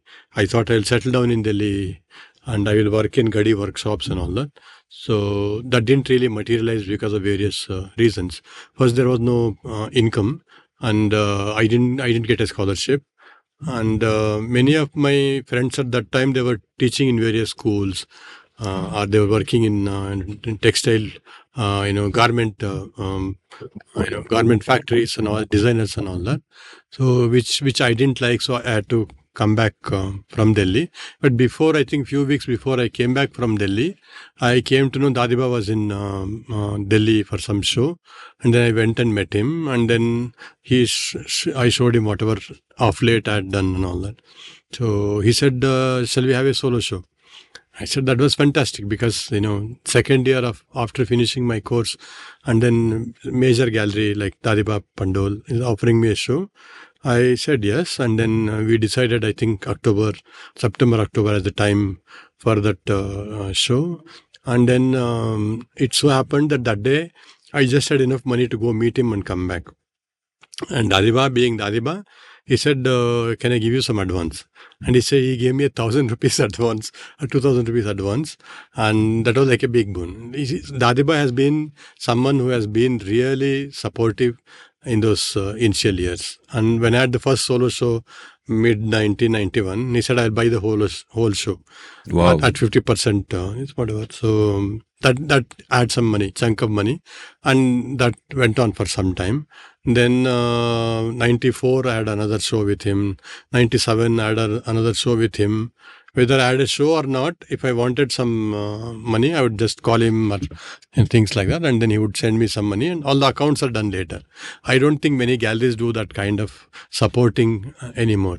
I can very clearly say that because of Dadiba, I really survived those initial years. That kind of support was really necessary. And I was very, lucky to get Dadiba. And recently now they become the auction house. So then I don't do kind of shows there. So one initial support was the Dadiba and his encouragement and then giving me shows and all that. And if he was in Bangalore, he would come to see me, see my studio and all that. When I came back from Delhi, my father still had that shop and there was one small room about even half this size, and that became my studio to start with. Then I started doing I would go to people's house and do this hobby class kind of thing. Then I started this weekly twice teaching in SOS Children's Village, and then that was still not sufficient, so I went and joined the Ravi College. So the idea was that teaching will give me some amount of basic livelihood, and then I'll still focus on my practice and art making. And I would come home by say around 3:30 or so, and then rest of the day was for doing my work. And then by 97, I felt even that was not sufficient, and I was very clear from the beginning, I will not retire in this job. So I told my HOD at that time, Anand Krishna. He said, come as a visiting faculty. So another 7-8 years I was a visiting faculty. So the strategy was to have teaching as a income stream for me, so that my bills are taken care of and bread is there, and then occasionally I would sell something and that would give me the butter. I think that is a very broad strategy which I maintained all along. Because the moment you depend too much on your sales for your livelihood, then it brings in two dynamics. One is that you have to compromise and do certain kind of work, otherwise market will not accept you and it will not sell and all that. So then that would have gone in a very different direction. So I didn't want to compromise. So that's why I had to I took this teaching. And then what initially, as I mentioned, was thinking that only livelihood became a great place for learning, for me also. So I think I've learned more in School of Architecture than actually teaching in that sense. Or the process of teaching itself has taught me so much about my own profession and even the very subject which I teach, fundamentals of design. As I'm teaching each year, I'm understanding that subject better. I think if sometimes we keep discussing amongst my fellow teachers that if we were taught fundamentals like this in our first year, it would have been something else. But we can't go back. But in that sense, I would say my teaching is a critique of my teachers. The way they didn't teach, I'm trying to inculcate those kind of methodologies. So one of the well-known methodology in the Indian art school is to give you a lot of freedom, and then you can do your own work and find your own way and all that. At a idea level, it sounds very good because you have a lot of freedom, but it also allows, in any given class there are a small bunch of brilliant people or brilliant students and some who will never get it, but a large chunk is average. They need some amount of structure, some amount of hand holding and all that. They are the losers in this kind of theory that I'll give you freedom, you become whatever you want. And then it's no teaching at all. Why am I even coming to the art school and that kind of thing? And then when I went to Glasgow School of Art in 2001, by the time I was already teaching and all that, and I met my teacher, Jackie Perry, and she asked me, why have you come here? I found it very strange because already there is one 2-page statement why I'm coming there to learn paper making and all that. She said, no, that is not sufficient. You're already established artist now. You're also teaching. So go back and come up with a plan. I'll give you 1 week. So I went to the library, looked at all the paper making, books and all that. And I made a 3.5 months plan for myself. That was very strange for me because things are never taught like that in the Indian art school. Teacher is very centric. Either you give them a lot of freedom or you follow the teacher and then you do what she says or he says and, so you follow that. So this was very new to me. Making your own program and then, then I went with program to her and she said, this is a bit too much for 3 months, but still I will try and make it up. And then printmaking department where she was teaching was a kilometer away. There were 2-3 buildings of Glasgow School of Art. So I was with sculpture department, the paper making section. She would come to me twice a week or sometimes once a week and then spend that entire day with me, teach me the process, explain something, and till the next visit, I would be trying on my own with those techniques. So they're a very different kind of technique, which I try to inculcate in my classes, especially higher, semester students. After the initial briefing, they have to come up with their own plan and all that. So that is another thing. And then I also structure my classes in the sense that we make a 2-page note about what this class about, what is that we are trying to teach, methods of teaching, and then what is the likely outcome.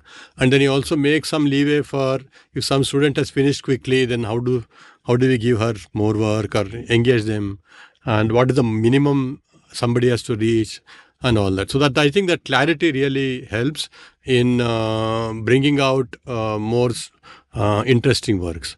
It's not a very straitjacket kind of note, but it gives a kind of groundwork for the students. You show them something, talk about something, and then after the brief, they all go back to their tables and start doing the work, and then we interact. When I say we, normally because in architecture schools, it's if it's 40 students, at least 3 teachers are there.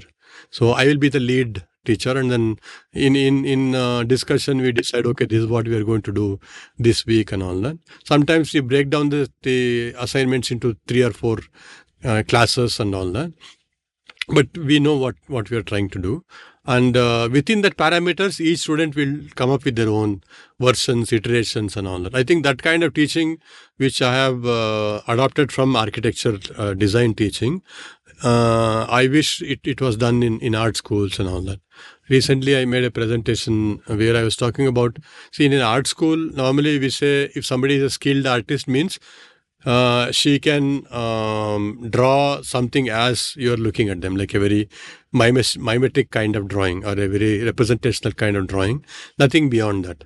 So I was making a presentation to these teachers who teach in School of Art in Parishad. What are the other skills that we can impart, like visualization, articulation, or this leap of imagination, even writing about their own work, and so on and so forth. So there's so many skills which are possible to transfer one way or the other. And even creativity as a process. In the Indian mindset, either you are creative or you are not. It is like a God-given gift, no? But it not needed. There are processes which one can teach the student, the process of making iteration, so that they can inculcate a habit of thinking very quickly in different directions and all that. So I do workshops in that. Sometimes I do virtual workshops, sometimes I do workshops in classes and all. So I think in that sense the teaching method which I have adopted is a commentary or a critique of my teachers. And I'm guessing the process of teaching would have taught you about two subjects, and one of them would be about teaching itself. So that's a sense in which you were critiquing your teachers by finding the right ways to teach, by giving freedom, but also giving frameworks. So within those frameworks, you have an anchoring in what you're getting into. But it would also have taught you a lot about the subject itself, whether it's design or art.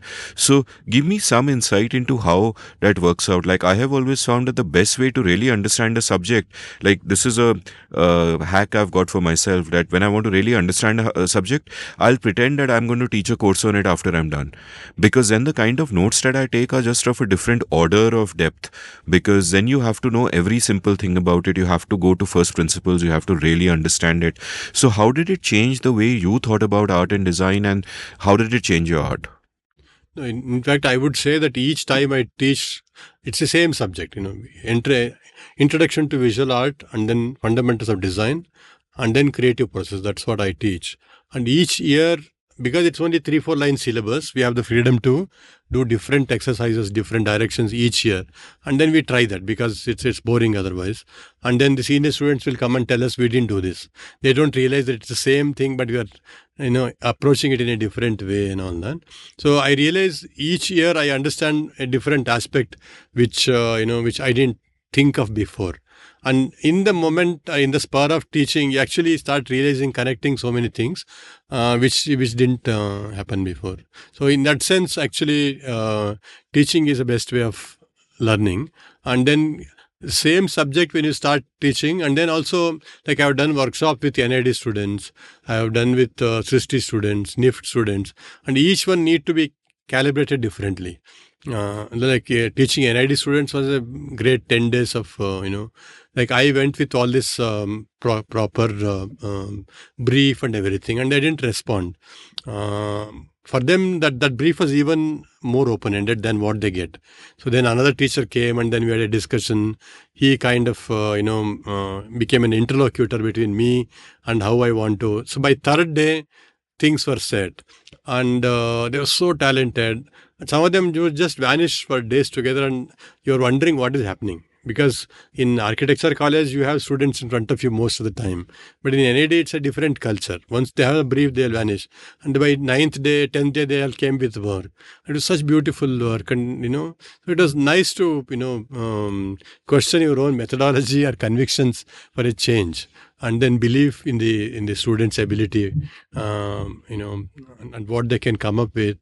But the brief itself was very, very interesting because the project I had given was making the invisible visible. I said somebody who opens the gate as a security guard, or a lift operator, or somebody who sells vegetable, they are invisible for us. So I told them you have to go identify one person, spend time with them, know their story, know their this one, and then make work about that. And somebody went to this soap factory very close to NID, befriended that security guy, knew his life and songs he likes. And then that became, so the process of teaching itself can become a tool, actually also to test your own understanding. Like even I had not gone through the process, but I gave it to them, and through them I understood 10 different ways of solving that problem. which was interesting. Can you give me some examples of how teaching impacted your work, inspired you to do something, or showed you a different way of doing something? One example which I can give from 2015-16 was that we were doing an exercise in taking a plane and then shaping it. Like taking a paper, folding it in multiple ways and all that. So this one exercise, we thought we will do it differently. So we gave them metal mesh. And we told them you bend it in different ways and create a form and all that. And in paper making, the process of conventional paper making is the fibers are floating in a tub, and then you have a mesh, you have flat mesh with a frame, and then you lift up the pulp in that, and then you transfer onto the piece of cloth. So after doing that exercise in the classroom, I was wondering whether I can, make any shape in a metal mesh, dip the whole thing in pulp, and then lift it up. So that instead of shaping the sheet after it comes out, the entire form itself can be done differently. I tried it after a few days in my studio, and it worked very well.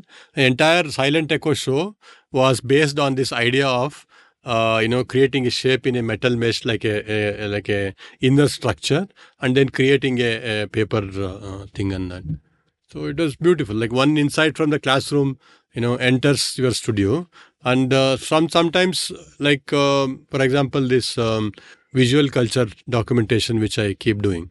So one of the question was, how do I introduce my students that we use the same language in visual on a daily basis, as well as in a artwork.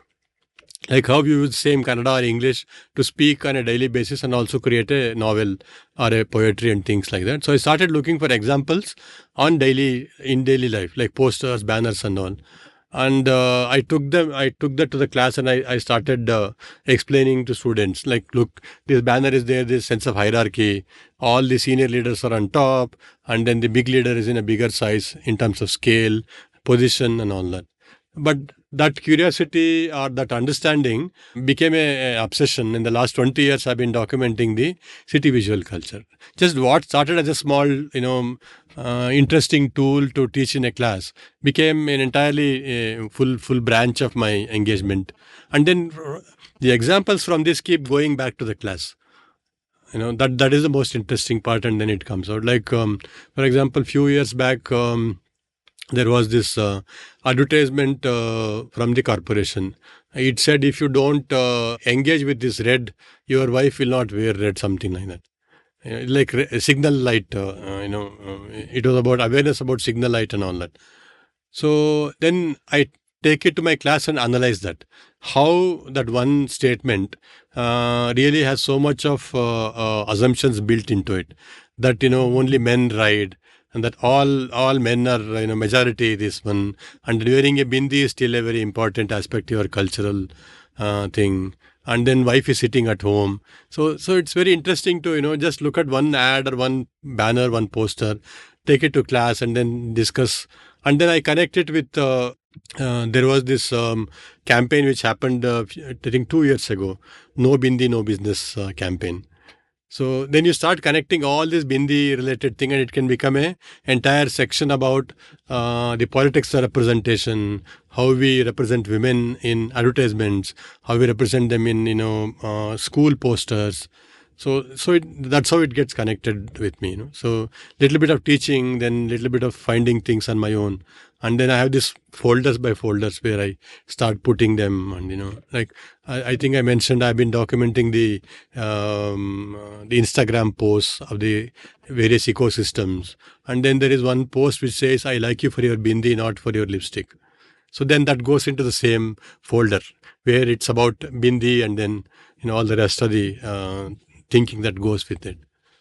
Tell me about your how your thematic concerns have developed. Like, on the one hand, it feels like they've gotten deeply personal in a particular way. For example, you wrote this beautiful essay about how your focus on the body became such a key part of your work. You had a 2001 2002 show Who Am I. You had a 2003 show Body Double. You had Good Better Best in 2007. The body was such a part of it. Even Kaya, my brother is, so centered around the body. So at one level, thematically, you're looking at mortality, impermanence, and it's very, very personal work. The different books that you did on your mother and your father are also examples of that. And at the same time, there is a sense that you're examining society so deeply, whether it is through Flexing Muscles, a book on, the flex posters of Bangalore and how they've evolved and what that evolution reveals.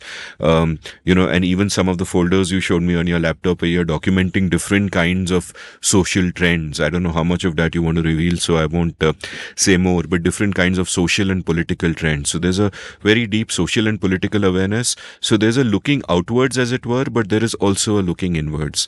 So give me a sense of the map of how your themes have evolved through your 40-something years at work.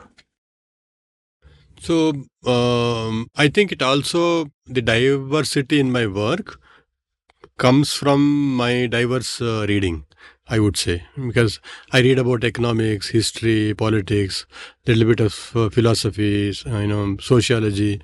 I like linguistics. I think these readings open up entire areas for me to, think about, connect with, explore in my work. For example, I read this book called What Do You Say After You Say Hello? It's about, TA, transaction analysis, how complex our engagements are with each other, what kind of scripts are played out in our relationships and all that. So I did some work, about that, which really, was something which I had not thought about before. Or when I, read something about the idea of destiny or blind watchmaker, the book about how evolution has really happened and all that. Very interesting. It opened up an entire world for me. So I think because I have this diverse interests that starts coming into my work. And one very important question I'm trying to address, either directly or indirectly, is how do I witness my time? How do I document my time so that 20 years down the line, 30 years down the line, the works have to speak about something. It not necessarily very direct slogan mongering kind of way, but something that I really lived in this time, and then I had some something to say about that. So my entire documentation of the city visual culture is one such project where I'm documenting my time and being aware of how things are happening and how does that different trends are getting manifested in as a visual thing. I every day I look at newspaper and then I take pictures of I document, like for example in the Karnataka thing now there is this identity politics being played, right? So there are various groups like Valmiki, Kurubar, Vishwakarma, or Vakaliga. So they have their say in the newspaper, or the government will create a development authority for them. And then you see the posters outside, you see banners. So you start connecting all this. One of the latest finding is, I think 2 weeks ago, I found this one poster in Bangalore. I was so fascinated. There is one male politician and rest of the 30 and 40 characters are women. I said, this is the moment, in the sense, like when I wrote the book in 2019, I had lamented that women don't get representation, even when there is a lady corporator, but there'll be husband standing next to her, or if there is one women politician entirely covered or surrounded by men around that, because of the state government policies, and also I think in the next few years, the reservation for women will come about in the parliament and then assembly seats and all that. The parties are gearing up, Mahila Morcha, units. And that has started already reflecting in the popular culture. I think in that sense, I've caught the trend. And I'm going to write about it. I already thought the title. It's called Shifting Periphery, where women were in the edge and now they're entering the field. The language of the banners have now changed. Same kind of hierarchy, same kind of power structures and all that. At least you see more and more, women supporters, women politicians. So it's a change. And that change is coming from ground up. Otherwise it will not be accepted. There have been cases which have been at least one murder which happened because somebody was included in a banner, he was not supposed to be there, or they go take a blade and tear that person and all that. So if there is no, what shall I say, consent or some kind of agreement at the ground level that women have to be projected, it will not manifest. So that shows there is a change in the ground level politics. That in the coming days they will play a much bigger role. And then if you add to that this this 33% thing that is going to be, it's already passed, no, it's not yet implemented. So once that comes, there'll be a rule from the top and there'll be a bottom up movement. So I think we'll see more and more women politicians in the arena. But I think this is the earliest trend which I caught in the banner itself. And is it the case that the flex banners that you will see on the streets of Bangalore, which you've documented, are more representative of what people are like and what kind of change is happening from the bottom up than the art shows that you will see in the art galleries? Because those will be by elites who may have lost connection with the ground. But the flex banners are a direct, representation because they're trying to appeal to the market. No, I think the ground level documentation which I am doing is a very, very direct statement. Like, look who I am. Like earlier you would not see, before Siddaramaiah became the chief minister, the Kuruba community did not openly say that I am a Kuruba. Now you can see so many vehicles saying, Kuruba, and then they will have symbols of, their deities and rest of the things. So I think it becomes a kind of empowering thing or assertion. So all this starts coming out. So that's kind of what I meant, that you can understand what's happening in society, the undercurrents, better from the flex banners and from, elite art. Yeah, I agree with you. Because artists are working at a different level in the sense at a different tangent altogether. But these are very raw. These, I would say, raw data. Yeah. From that, and also if you can read it well, then you know what is really happening around. Like I am seeing a lot of vehicles which are carrying slogans about Savita Samaj. Savita Samaj is the community, barber community. Now they are asserting themselves. They are proudly saying, look who I am. So I think that kind of, and also in the present politics in the country, there are two trends I think which are playing out. One is the bigger umbrella of being a Hindu, and then all the other identities subsumed in that. And the other kind of pull is that the individual caste identity or community identity, another direction. Both can be seen on the vehicles, in the banners. So it's a very interesting, time to document them. And I'm sure 10, 20, 30 years down the line, this will be a huge archive to study what really happened and then how it reflected on the ground level. And you're actually 1% documenting the change that is happening here. And also the flex banners, when I go next day, it is not there. And that vehicle which was moving around, sometimes I follow it for half a kilometer, 1 kilometer, take a picture. If I have the time and, so because it was so important, like there is a new trend now. Earlier they would just say, father's blessing, mother's blessing, like that. Then they started putting up the mother's name, father's name. They actually put a photograph now. So it's a new trend in the last 1 year or so because it's easier to print stickers and then paste it and all. But it's so become from generic to very specific.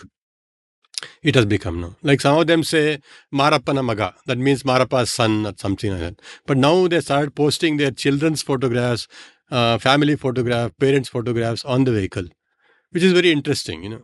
I'm not judging them. I'm just trying to document it. I think that is very important.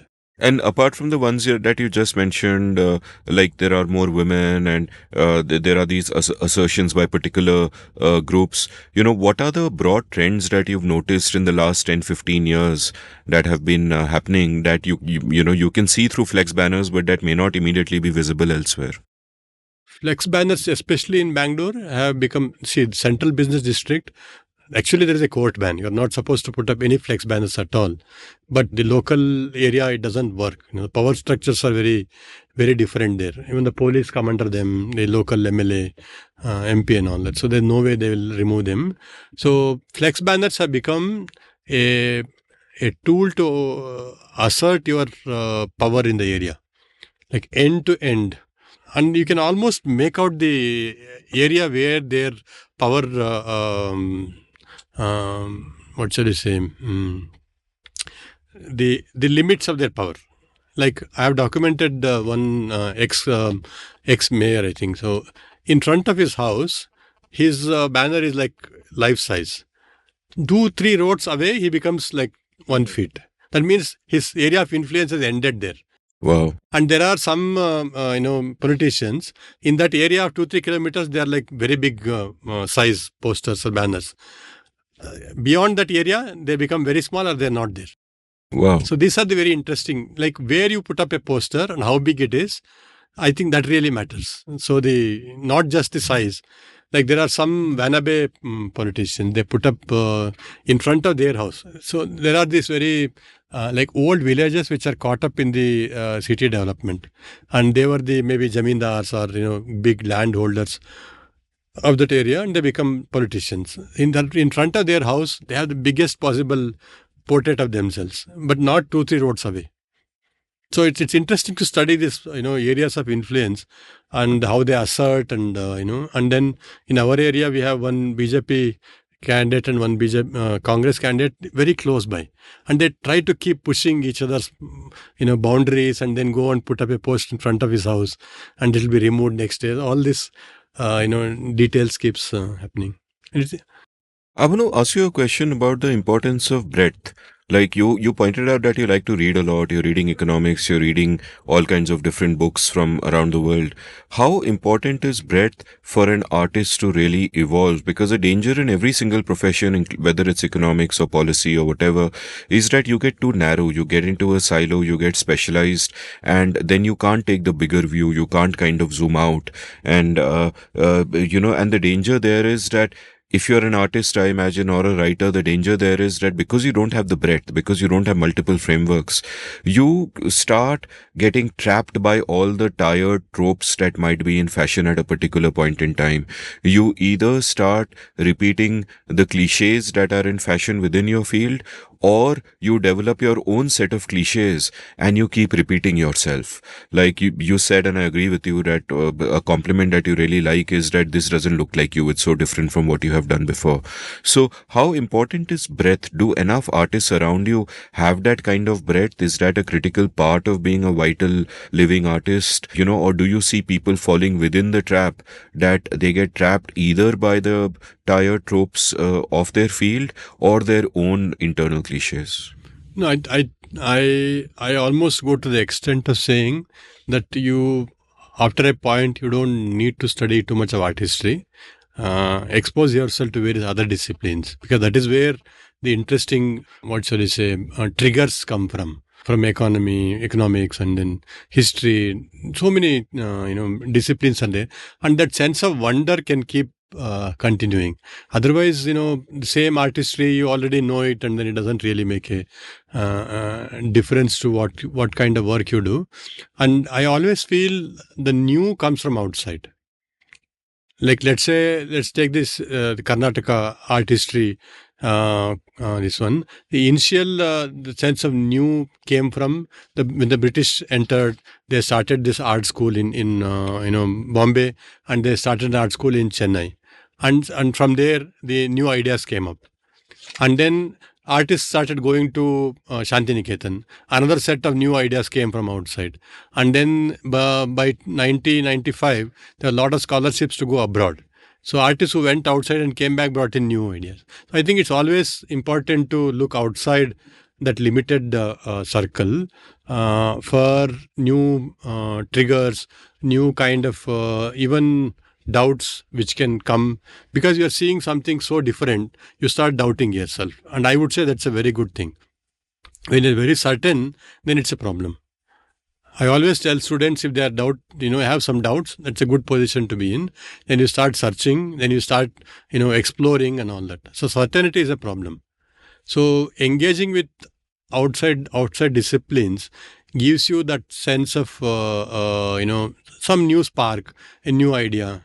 At least in my case, that is the this one. So I'm ready to expose, ready to read a lot and then look at new things.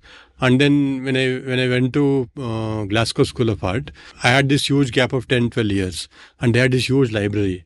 I started reading there. I went to all the museums that are possible in Scotland and then in London and all. So that opened up a new set of ideas. So I think it's important to engage with the outside world through multiple means and platforms. There is this sense now that through internet you can find everything. I don't think so, because let's say you want to see something about how to do watercolor. Somebody who is a hobby artist will also put up a video, and a very important artist will also do that. One is a language issue. If you don't know language, then much of the internet is shut down to you. It becomes only pictures. And then there is this, so much of material. If you don't know what to choose from, then internet is a bad place, because then it can give you wrong information, wrong directions and all that. So there also you still need some amount of, to figure out from where to take your information and then how to take it, right kind of, search words and so on. Internet can be a good place to get new ideas, but it also feels like when you browse through internet, it feels like everything is done. That I have many of my students are young artists who come to me to show their portfolio and all. I feel like everything has been done. So then it's a question of how to be authentic to your own immediate experience, and then connect with an outside world at a different tangent. So I think both are necessary. It's as much necessary to be authentic to your own experience, as well as these new triggers which can come from outside disciplines or outside. Let's talk about your journey into paper making. You mentioned a couple of times 2001, the Glasgow School of Art, Jackie Perry. So, how did it happen that you went there? Did you go there with the intention of doing exactly this, going down the same, the direction that you went down on? What was that experience like? What drew you to paper making? So paper making, when I look back, actually, I realized that my initial exposure to paper making came from Science Museum, Vishweshwara Science Museum. They had a live demonstration unit. And as a child, I had visited that museum so many times. And it was, I'm sure somewhere it has worked, that looking at it, almost like a magic, the paper is formed and all that. And then when I was in high school, I had read an article on how to make paper, and I had tried to make a paper. And then much later, I realized why it was not working. But that attempt was there. And then when I was in Baroda, I had gone to Ahmedabad to just visit a paper making workshop that was happening. And then I saw these people doing it. I was not able to participate. And much of my curiosity on paper making comes from Somnath Thor, who has done this series of works called Wounds, where it's like a surface that is wounded, and then it takes the impression of that in paper. NGMA Delhi had this whole set of works by Somnath Thor displayed, and whenever I went to Delhi, I would go spend time there. And then in 97, I started buying pulp from paper making units, and then I was doing something on my own. And when this opportunity came, in fact, it was my friend Archana. She had gone to Glasgow School of Art for printmaking, and then she said, you should go there. There is a proper papermaking, resource center where you can learn. And then based on her advice, I applied for this Charles Wallace scholarship, and I got the scholarship. And those 3.5 months was really an eye-opener for me in terms of what paper can do and the technique and all that, and the teaching method which Jackie Perry was using to teach me, and the library. And they had this huge library of CDs which I was able to access, because by 4:30 it became dark. I was there in the winter time, and in my mind it becomes dark means the end of the day. So I would take some books to my room and then study them. Any given time you could take 5 books with you, so it was good enough. We had only seen contemporary art in books. So going to modern art museum in London, all that was big exposure. So once I came back, I started exploring paper making slowly, little by little. I was still doing some painting, but on the parallel, I was doing at least another 10 years or so painting, and then my paper making exploration was going parallelly. And by 2011, my painting and other mediums became less and less, and I became more engaged with paper making. And I realized each thing that I tried to do, like for example, I started doing watermarks in paper. That was an entire trajectory on which I can go for years together. So I started exploring each aspect of paper making in one body of work. Then I would go to the next one, and there was also this curiosity. That is, I think, the main thing. Like, what happens if I do this, and then you try it, and then you figure out all the problems, and then you go later.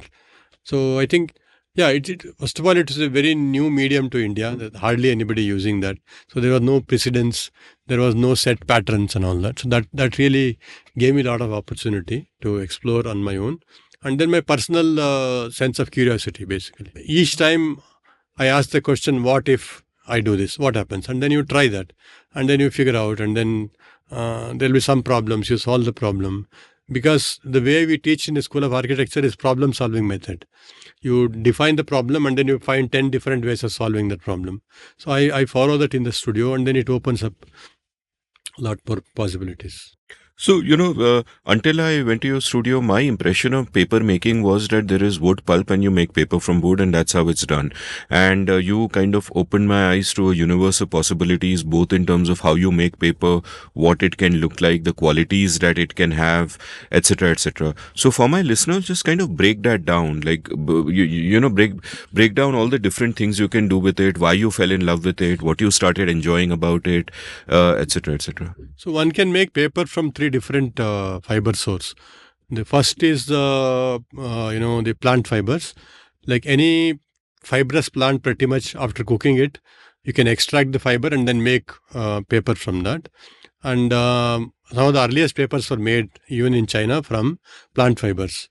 And from China, the technology went to Mongolia, then it went towards Europe. And then it came to India during the Mughal period. And there were families which are called Kagzi families, who are still there in outside Jaipur in Sanganer. They practice paper making. So I make paper from banana, I make paper from grass, from daphne, from mulberry. I made paper from onion skin. So pretty much any cactus, even this areca nut plates that we use for eating in this part of it, like it's a use and throw kind of plates. You can make very nice paper from that. So I make paper from plant fibers, very strong, tough papers which will survive. And then the second kind of paper you can make is from cotton, recycled cotton, like banyan waste, panche waste, or even you can even run a jeans, old jeans. You can make a blue color paper from that. The third kind of paper you can make is from the recycled paper, like existing newspaper, waste paper, print and all that. The last category will not survive because the commercial paper is made from the wood chip. Then they bleach it, they add resin, they add other chemicals, they add ball clay. So all these ingredients put together, the commercial paper becomes yellowish and it crumbles very quickly. But the first two categories, there are no additives added, and the pH level is maintained. The water is in a potable kind of water. So it will survive 70 to 100 years very easily. And paper is a very, very, sturdy material. If you go to Ladakh, in some of the monasteries, there are 1,000-year-old manuscripts which are written on paper. So given right weather conditions, especially dry and cold weather, not the humid weather like Bombay, but if the weather is good, paper will survive. The popular notion that paper is very fragile is actually a misunderstanding. And what do you love about it in particular? Like, what were the things you discovered about it? You earlier in the conversation, you said that for the first few years, it was just about how to make it strong and how to make it sturdy. And then you also discovered in the last few years how to explore the vulnerabilities of paper, as it were, the fragileness, and to show the fragileness of the human body and human nature through that. So take me through your journey of understanding paper, all the different things that you could do with it and so on. So the common understanding of people is paper is a passive white surface on which you draw, you write, etc. So it's a passive surface. In my work, it becomes an active ingredient, an active element. which inside I got only few years ago actually. After doing this latest body of work, I started looking at paper in a very different way. So I realized it has become active. So the interesting thing is I start controlling the length of the fiber, whether it's smooth or rough, etc., or whether it's watery or more viscous, all that at the level of the making of the pulp. And depending on whether it's watery or thick, etc., you can make different kind of paper. You can make translucent paper or you can make thick paper depending on how much water is there and all that. And then when the paper is freshly made, before it dries, it's very, very malleable. You can shape it in any way. You can you can put it in a mold. You can do casting. So that another possibility which I have explored, like casting freshly made paper into different shapes, sculptures and all that. Without even forming the paper, you can actually use loose pulp to do sculptures. You can, create molds from that. So that is another possibility which I have explored. The recent thing which I am doing is where pulp is created like a sauce kind of consistency. Then I use a nozzle like a tomato sauce dispenser kind of thing. I literally draw with pulp on a plastic sheet. And then when it dries, the paper itself has formed in a nice, like a form. Sometimes I use text, sometimes I use abstract forms and so on. So before it becomes a flat surface, you have controlled it and then you have shaped it, you have reimagined it in a different way. So that's what I'm doing now. That's where the excitement comes from. Yeah. And of course, the excitement also comes from the ideas. And I want to know about your process as an artist of documenting ideas and then figuring out what to work on. Like when I was at your studio, you showed me around 50 notebooks, dating back from 2001, I think, Yeah. where in each notebook, page after page, you document ideas. And your current notebook is, I think, number 51 or something, Exactly, you said. yeah. Number 51. And you said that you often go back to old notebooks and sometimes you'll take a Xerox of a page from an old notebook and you'll pin it to your wall because suddenly you want to revive an idea and all of that. So tell me about that artistic process. Do you always have a pad with you? Do you, write down fragments of thoughts even if, they seem to have possibility? What has that process been like for you? How did you come upon this process? And, take me into the workings of this. So for me, the process is very important. It's like a journey. Like if I can use an analogy, like when you are going in dark village side, there are no lights and all that, you use a torch. You are walking in a general direction and your torch can only show you like next few steps. And then you go further and you go further and further.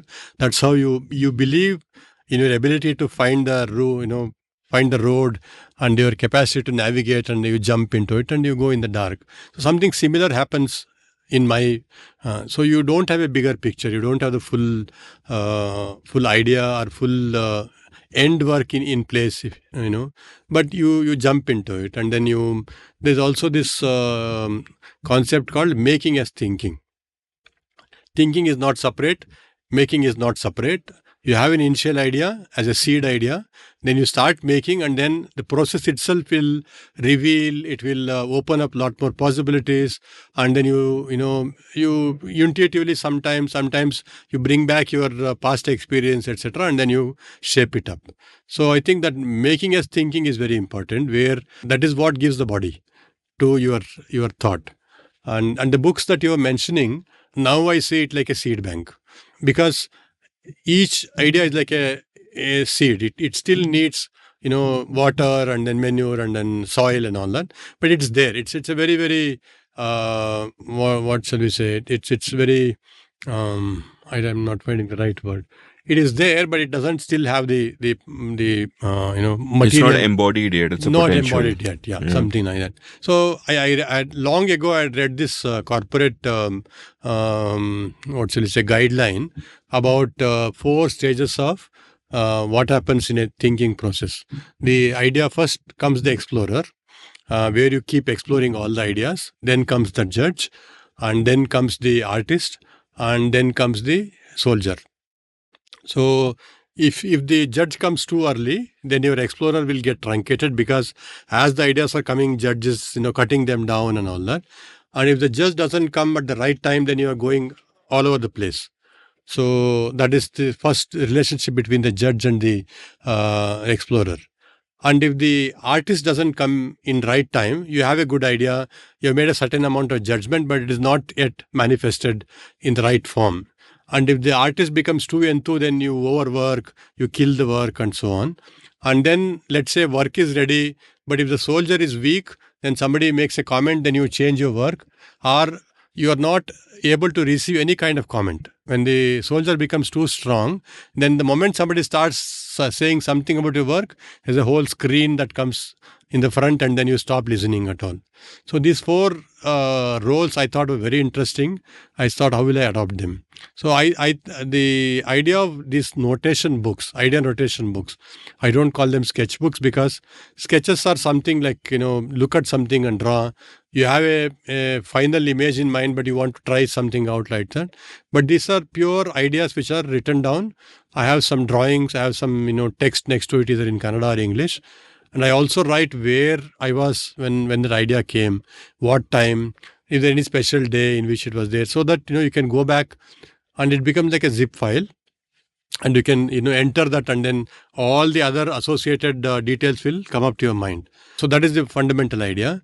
And I've been doing this for the last 25 years almost. It's also a question of iterating the idea. For example, I get one idea and I can see one way of making that. But can I think of 10 different ways of, slightly changing the material, scale, whatever. So how will that work like? So I start deliberately imagining it, thinking about it, writing it down. So that opens up a new avenue for me.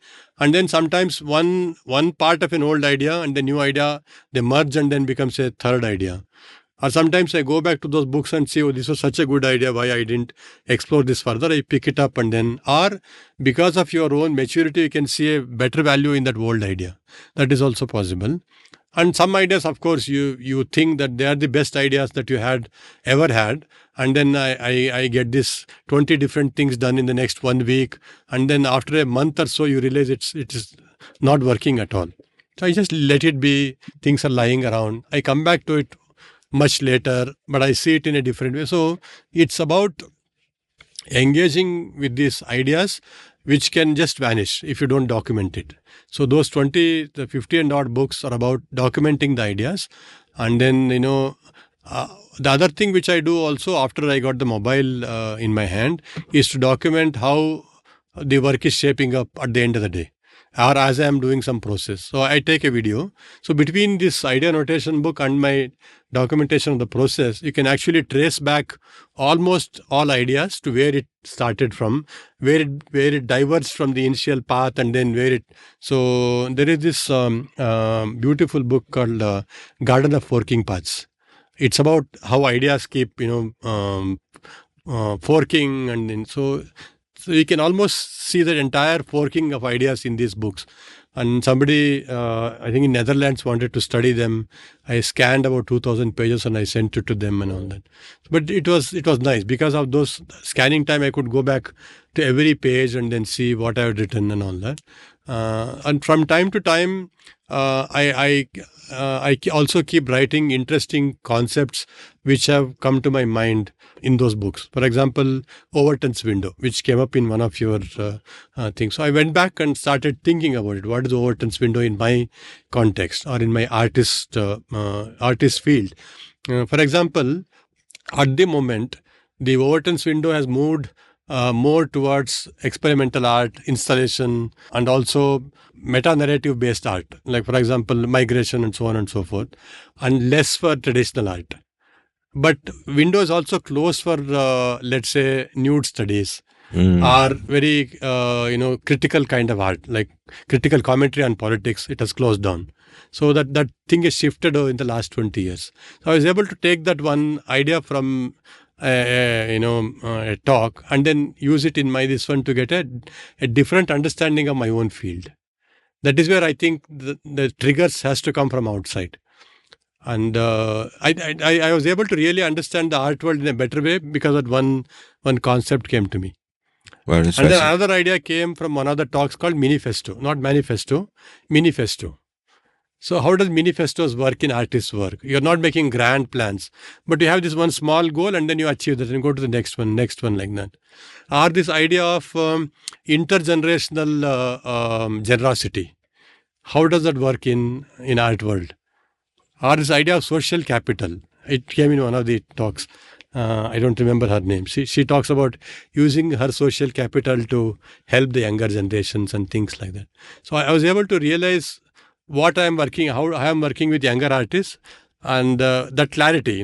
Okay, now I have a certain standing in my field. How I can use that position to help others or open up more windows for them.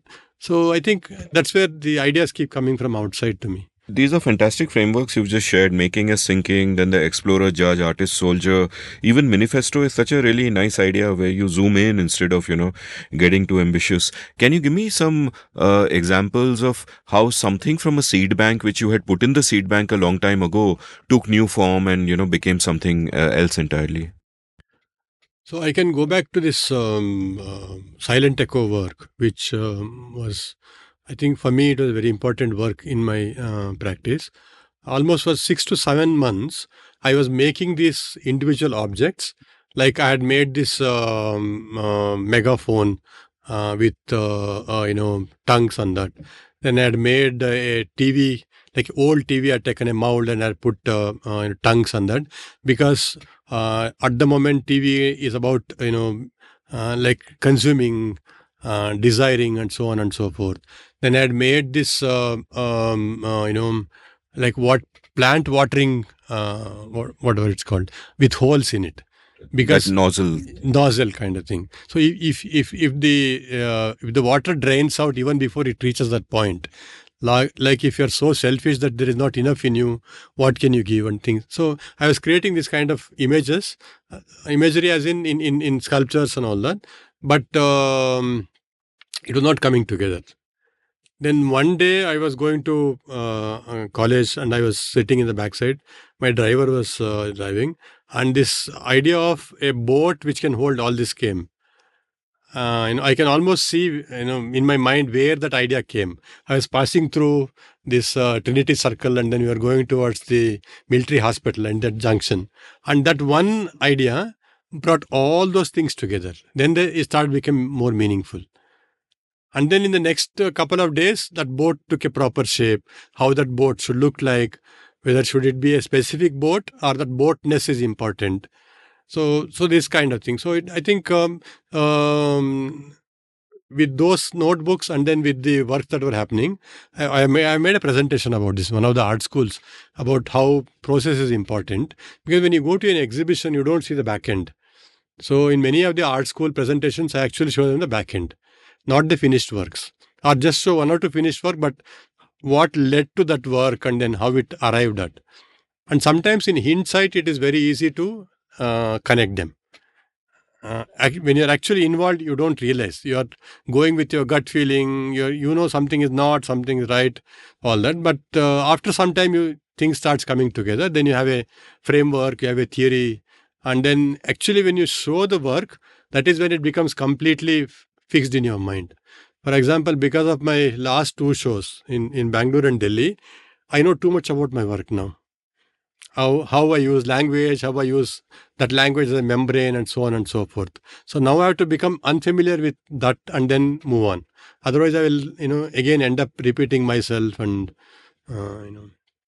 because some 50 people will tell you what they feel about the work, right? So I got too much of information about my own work now. I am not a stranger. There's no surprise in that. The question is, how do I bring a surprise to myself at the first level, and then somebody else can also feel that surprise when they see it. What is the role of the space you work into your art? Like you pointed out that when you first started, you used to, with your father's help, work in a room that was half the size of this. And we are recording in the very small Takshashila studio. For those of you who might know it, it's a very small space. And when I visited your studio recently, there were different parts of it, different areas of your studio. But the one was that last space you took me to, which was like this big shed, and it was so spacious. And, I can totally imagine how you can do works of some scale scale there. So I guess that all of those things which we take for granted and we normalize, the space we work in, the materials we work with, how high is the ceiling, etc., can also impact our thinking and our conception, right? Absolutely. So I'll bring in two, three, references here. One, studio is a place where my work takes shape, but you also carry a studio in your head. Sometimes I get up early in the morning. All these ideas are bombarding. You can almost in my mind I'm turning things around, making things, and I write about it. But until you actually do it, you don't realize whether it's any worth at all, because the material itself will bring its own possibilities, resistances, practical issues, and so on. So I think for making I need studios. Many of my artist friends, they don't have studios of that size because they work in a different direction and all that. And many of my also contemporaries, they use assistants. Like they have an idea, somebody else will execute that. For me, it doesn't work. I do it in a very artisanal process. I have to do a very little detail. I have very little assistance just for cleaning, maintaining the place, and so on. So making everything from end to end is very, very important for me, because in the last minute whole things may change. You don't, to be very rude, you don't allow anybody else. Okay, this is the framework for my poem, you go and write it. You don't do that.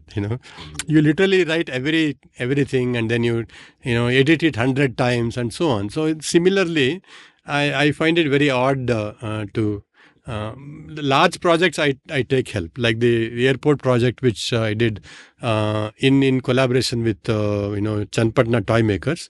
I had the whole plan, I had the production thing, and they made the small piece. It came to my studio, then I assembled it in 10 different ways again. So that is the thing. But in general, I make everything on my own. So studio is very important. And my wife's parents, they were in Tumkur. This was about 2.5 years ago. They shifted to Bangalore, and there was this huge hall which was empty. So one day I said, let me go and work there. So for the next several months, every week, one day I would go to Tumkur, which is like 70 kilometers away, work there till evening and come back. So that showed me if the place is there, I can scale up the work, like a trial run. So then, I was wondering how I can, get the bigger space. And then my owner had this empty plot, and then we agreed to build a bigger space for me. And that because of the bigger space, I was able to make the Delhi show, that 32 feet long work and all that. But it's also possible that you can restrict your, restrict your size and work to whatever scale that is possible. For example, between 2011 and 15, I was a full-time faculty in RV, because times were not good. Economics, in terms of art market has collapsed and all that. So when I was there, you were told that you had to be there whether you have a class or not. So my table became my studio. So I did small artist books, small works. It's okay. That is the possibilities. I will explore that. Now, if I have a bigger space, I'll do that much. So I think it's very important not to complain and work with whatever you have to the maximum, possible optimal usage. What is the role of bilinguality and your background to the kind of art that you do? Like you are, Kannada first and English later. A lot of your art education would have, really come from the West in terms of concepts and what you would have been shown as examples.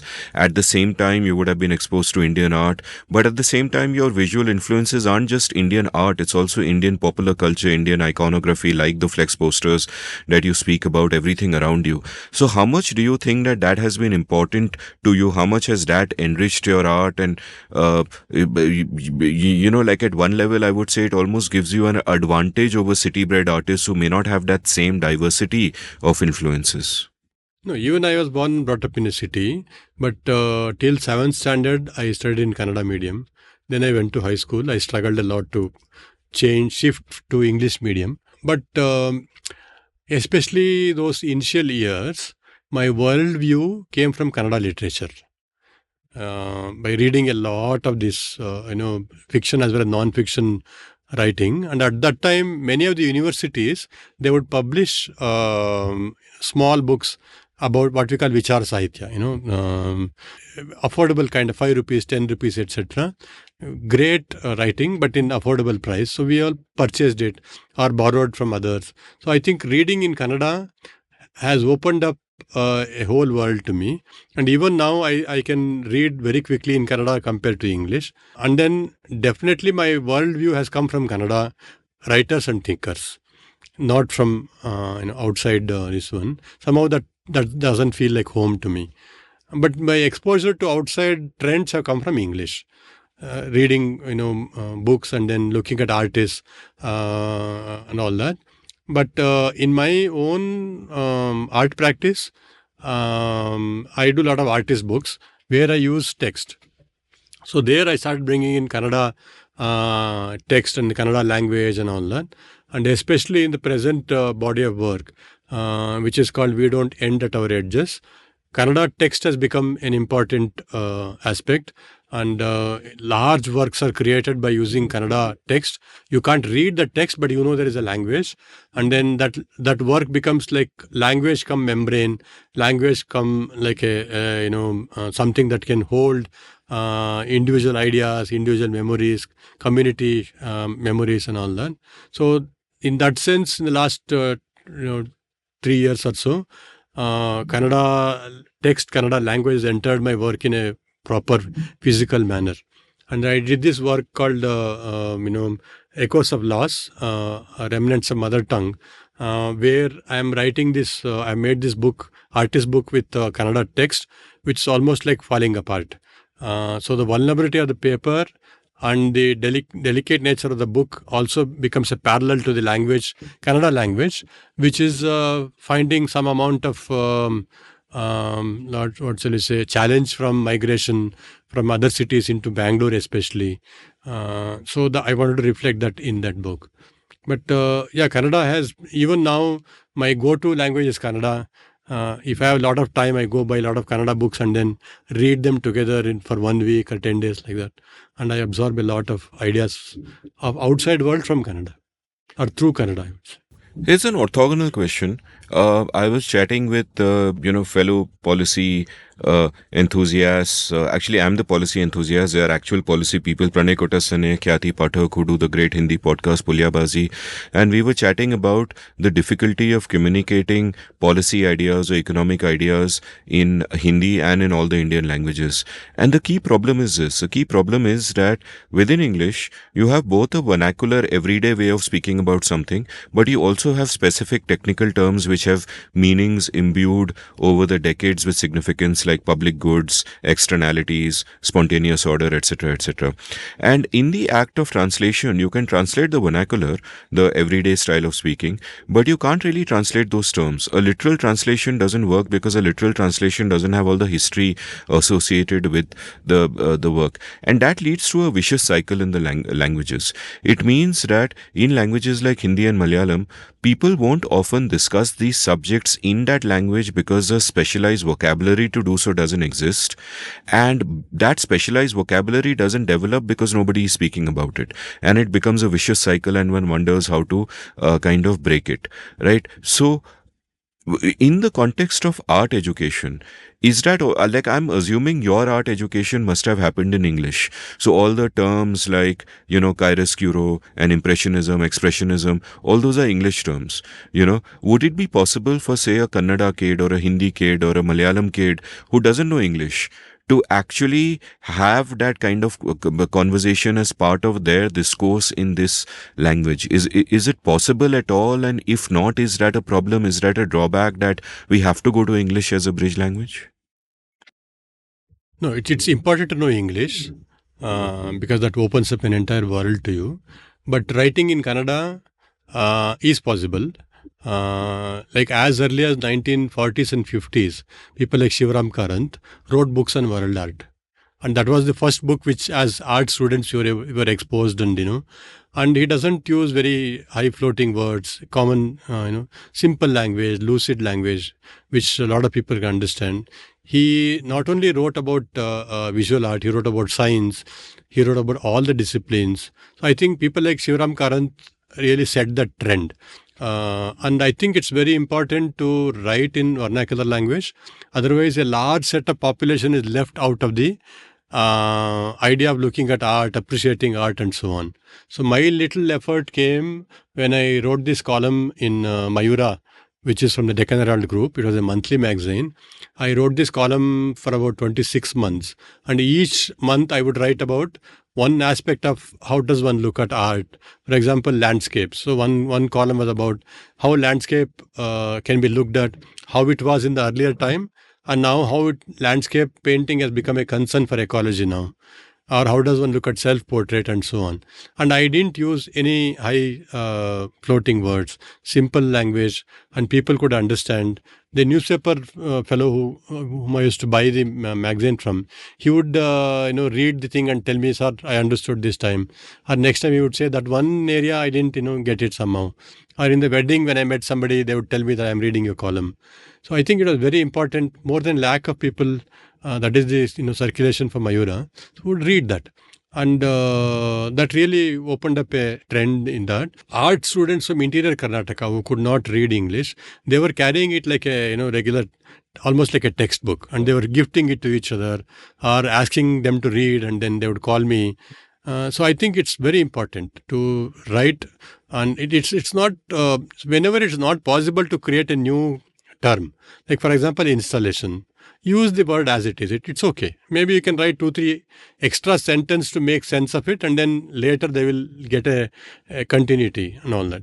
So a few years ago, in 2017 or so, I floated this idea to one of my friends, Krishna Shetty. He's an artist himself. He was the head of the Central Health Kala Academy, and I told him we should have a conclave of writers who write in vernacular languages. So he said, you take the initiative. And I took about 3 months, and then I was able to find out some 50 and odd writers from different languages, Malayalam, Tamil, Telugu, etc., etc. We had a 3-day conclave in Delhi.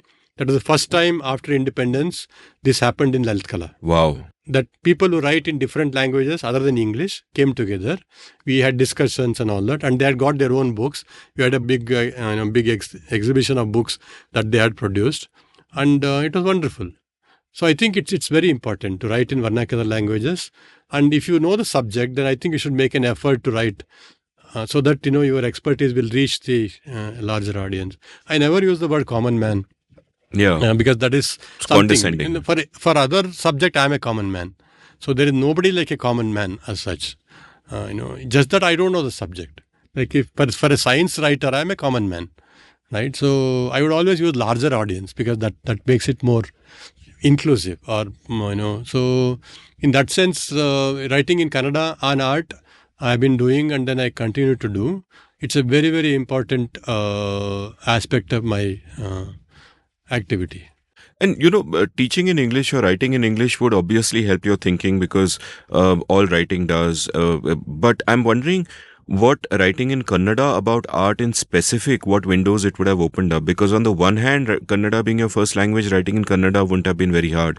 But on the other hand, you're writing about art, which you typically would think about in English because that's how you were taught. So how easy or difficult was it for you to actually write in Kannada about art? And did it open up new vistas in your own thinking about art?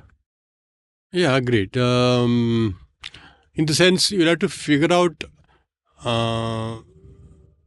ways of writing. It doesn't look very wooden, very made up kind of thing. So one has to be really imaginative or creative in using the words in such a way so that idea is conveyed rather than the like a literal word which comes from English or any other language. It is a challenge. I'm not saying it's not a challenge, but with some amount of effort, it can be achieved. And it is important because then you're a large audience from interior Karnataka can access art and know about it. So I have a little anecdote for my readers. So Ravi, when I was at your studio, you showed me those Kannada books, and one of those Kannada books was a collection of your columns for Mayura. So, dear listeners, I asked Ravi that can I try an experiment? So I took a photograph of a page and I put it into GPT 5.2, which is the latest at this time of recording. We are recording this on December 19, 2025, and I asked it for a translation, and it immediately spat out a translation. And I showed it to Ravi, and I said, "Does this look broadly okay?" And he said, "I mean, it looks broadly okay to convey the meaning." So then I was very happy. So then I borrowed two or three of these books, and I thought that, okay, I'm going to do the ultimate in research. I'm actually going to translate these Kannada books into English using ChatGPT, and I'm going to then have a lot more questions to ask Ravi. So then I took it home. Now, then I met a friend for coffee, and she happens to know Kannada really well. So I told her, "Look, I've done this. I'm excited." She said, "Just show me the translation." So I showed her the translation, and she said, "Wait a minute, this is all false." And then she translated the first paragraph for me, and I realized that the Chat GPT translation was a complete hallucination beginning to end. Right? So that blew my mind. Then I put the image into Grok, and Grok gave me a perfect translation, at least as far as I could make out, because she translated the first para for me, and the Grok thing was identical to what she said, which is about how you have been to museums, how you have been to places in London and Glasgow and whatever, if you remember that piece. It starts like that, and Chat GPT had none of that. At which point I said that this is too iffy now. I can't have a human checking everything. So I've got those books to return to you, but unfortunately I could not read them. But someday in future we'll figure this out. But I could have completely read hallucinated content and then started asking you questions Maybe I about didn't read that. it properly that day. Yeah, Huh, it's possible. so yeah. So that would so I saved myself some. But some people have started using AI to translate, but somehow the syntaxes and the whole meaning starts coming out in a very wrong. Yeah. I mean, I would have imagined the syntax and the paragraphing and all that may be off, but at least I'll get a broad sense of the meaning. But obviously, in this case, without someone to double check it, you can't Yeah, rely I on can't it really. yet. Yeah, totally. Let's talk about the boom years. You mentioned that in the 2000s there were the boom years, and it was a good time for artists, and so on and so forth. So tell me a little bit about that. And just to give context to my listeners, what really happened was that the economy was booming, and typically what happens is that when there is an economic boom, pretty much the last area to start benefiting from that is the art world, because a lot of the luxury spending goes there last, and that is also the first area to actually suffer when a recession happens or when a crash happens. So around 2008, and I remember this clearly because my wife was an art curator, she would do a lot of exhibitions, and around 2008 everything went to hell and people stopped buying art entirely. But for a period of 5, 6, 7 years, there was artists were making a pretty healthy living and doing quite well. So tell me about those boom years and your experiences at that time. Looking back, it feels like dream. Okay. At that time, it felt like, oh, this is something really is happening. Works were selling a lot, and we were showing in many different countries. Me, as in my gallery, Pramila Bed, who runs Gallery Sumukha. I still work with her in Bangalore. So we went to China, we went to USA, we went to UK. I had a solo show in UK. I had a solo show in USA. So it was a good time. For me, when the boom time ended, I think it was in July 2008 or 7, if I remember correctly. We were in Santa Fe, and on that day, subprime market collapsed. And immediately you could see the effects of that in the art fair that day. And then end of the year, we were 2008, correct. End of the year, we were in Korea Art Fair, and on that day the stock market collapsed. Again, we could see the same kind of effect on the art visitors coming to the art fair and all. And then after the art boom ended, people started talking, this is only a short phase, it will come back. These are cyclical. But that cycle never came back. And I don't think that kind of mahol has come back to art at all. It was like anybody and everybody was selling, and so much so that there were some collectors who were collecting one work for you and giving a flat for you in return and all that. It was crazy. And the artist works were really going up every 6 months. It was being pushed up and things like that. But it didn't last. And later we realized it was a very artificially built up kind of boom. There were so many factors. Artists were contributing, galleries were contributing to that kind of artificial boom, and it would not have sustained much longer. But looking back, you realize that the liberal economy resulted in that, all that. Looking back is always easier, I think. You get a better sense of what was happening. And once the boom ended, I waited for, I think, another year and a half or so assuming that things will come back. It didn't come back. So I went back to teaching. So those between 2003 to 10, I didn't teach because I was so busy traveling, making work, showing. So it was a good time. Was it difficult to mentally adjust when it ended? Because a mistake even I have made is that you have a good time in your life and you think that everything is cool and you're living beyond your means and you're not being as frugal as you should. And then the good times end, but it's very difficult to adjust your lifestyle and go back to the earlier baseline. No, for me, because I came at a time when selling was almost like a rare thing, in 91, 94 and all that. So this was one more phase. And when it went back to the earlier phase, it was okay for me because that was the baseline. And this was like an aberration. But for many younger artists who came out of Baroda, Chandiniketan or Delhi around 2004-5, they thought this was the reality. And they brought in huge flats and then, cars and all that, a lot of loans. And they found it very difficult. For them, it was difficult to adjust and all that, but not for me. For me, it was like going back to the baseline and then, okay, that phase is over, back to basics. And and of course, what I also did was save a little bit and things like that, which was very middle class kind of, mentality. But it really of help as I saved and.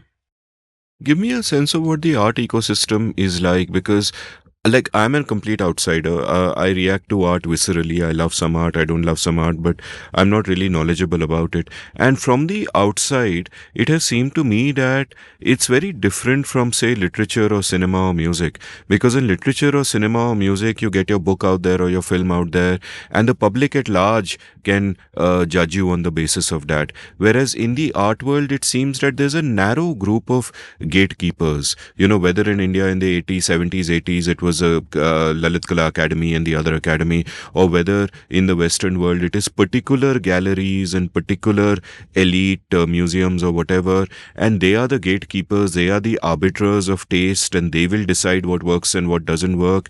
And if you don't fall in with their taste at that particular moment, then you are shut out completely, and the wider world will never hear of you. Like, I will only hear of an artist, someone not into art will really only hear of an artist when they are written about in newspapers and magazines, but that will only happen when they've already been selected by the elite gatekeepers. And that feels to me like an incredibly unfair system and not meritocratic at all. It's subject to the whims and the fancies of certain individuals in certain fashions, and many people can be left out. And there is an element of luck to success in all of the arts, but it almost feels like that in the fine arts, in painting and sculpture, it's actually worse. Because give me a picture of how that world works, and have I been too harsh, or is this broadly accurate? What is your sense? It's broadly accurate, but I would say the art world is not one big world. There are multiple smaller worlds. For example, there are many artists who are surviving by doing certain kind of work which the interior designer likes. So they succeeded in that. That is their little world. And there are some artists who cater to Biennales and so on. So that is another world. And the very few artists actually tried the idea of selling and then idea of acceptance in the elite this ones. And there are, of course, not all votes have same weight. Like for my Delhi show also, I don't know, some few hundred people came. But there were one or two visitors who are so important, that really matters. Wow. Then that opens up more doors and more avenues. And their opinion carries more weight. Because the structure of the art world itself, it's not an objective world, it's not possible at all. So validation comes from various kinds of people, galleries, buyers, collectors, writers, critics. So each one of them adds to your being accepted in the art world. Like, for example, we have this Chitrasante in Bangalore. I don't know if you know about that. There is this entire road, Chief Minister's house. Karnataka Chitakala Parishad is there. That whole road, I think, a kilometer or so, is blocked by Parishad people on that one day in January. It's going to happen in early January now. 1,000 artists sit on the both the payments and they display their work. Okay, that is also an art world. Like that's one circle of that. But if you look at that as a bigger picture, those 1,000 artists have been kept outside. See, there is a museum in Parishad, and that museum is not open on that day. It's almost like a temple. Okay, outside Janta will not go there. And there is another show that happens where normally my works go, selected artists in the Parishad galleries. But there are these 1,000 artists who are sitting outside on the street. So it's a center to the periphery in a sense. Yeah. And then there are, for that 1,000 artists, some 3,000 people will apply.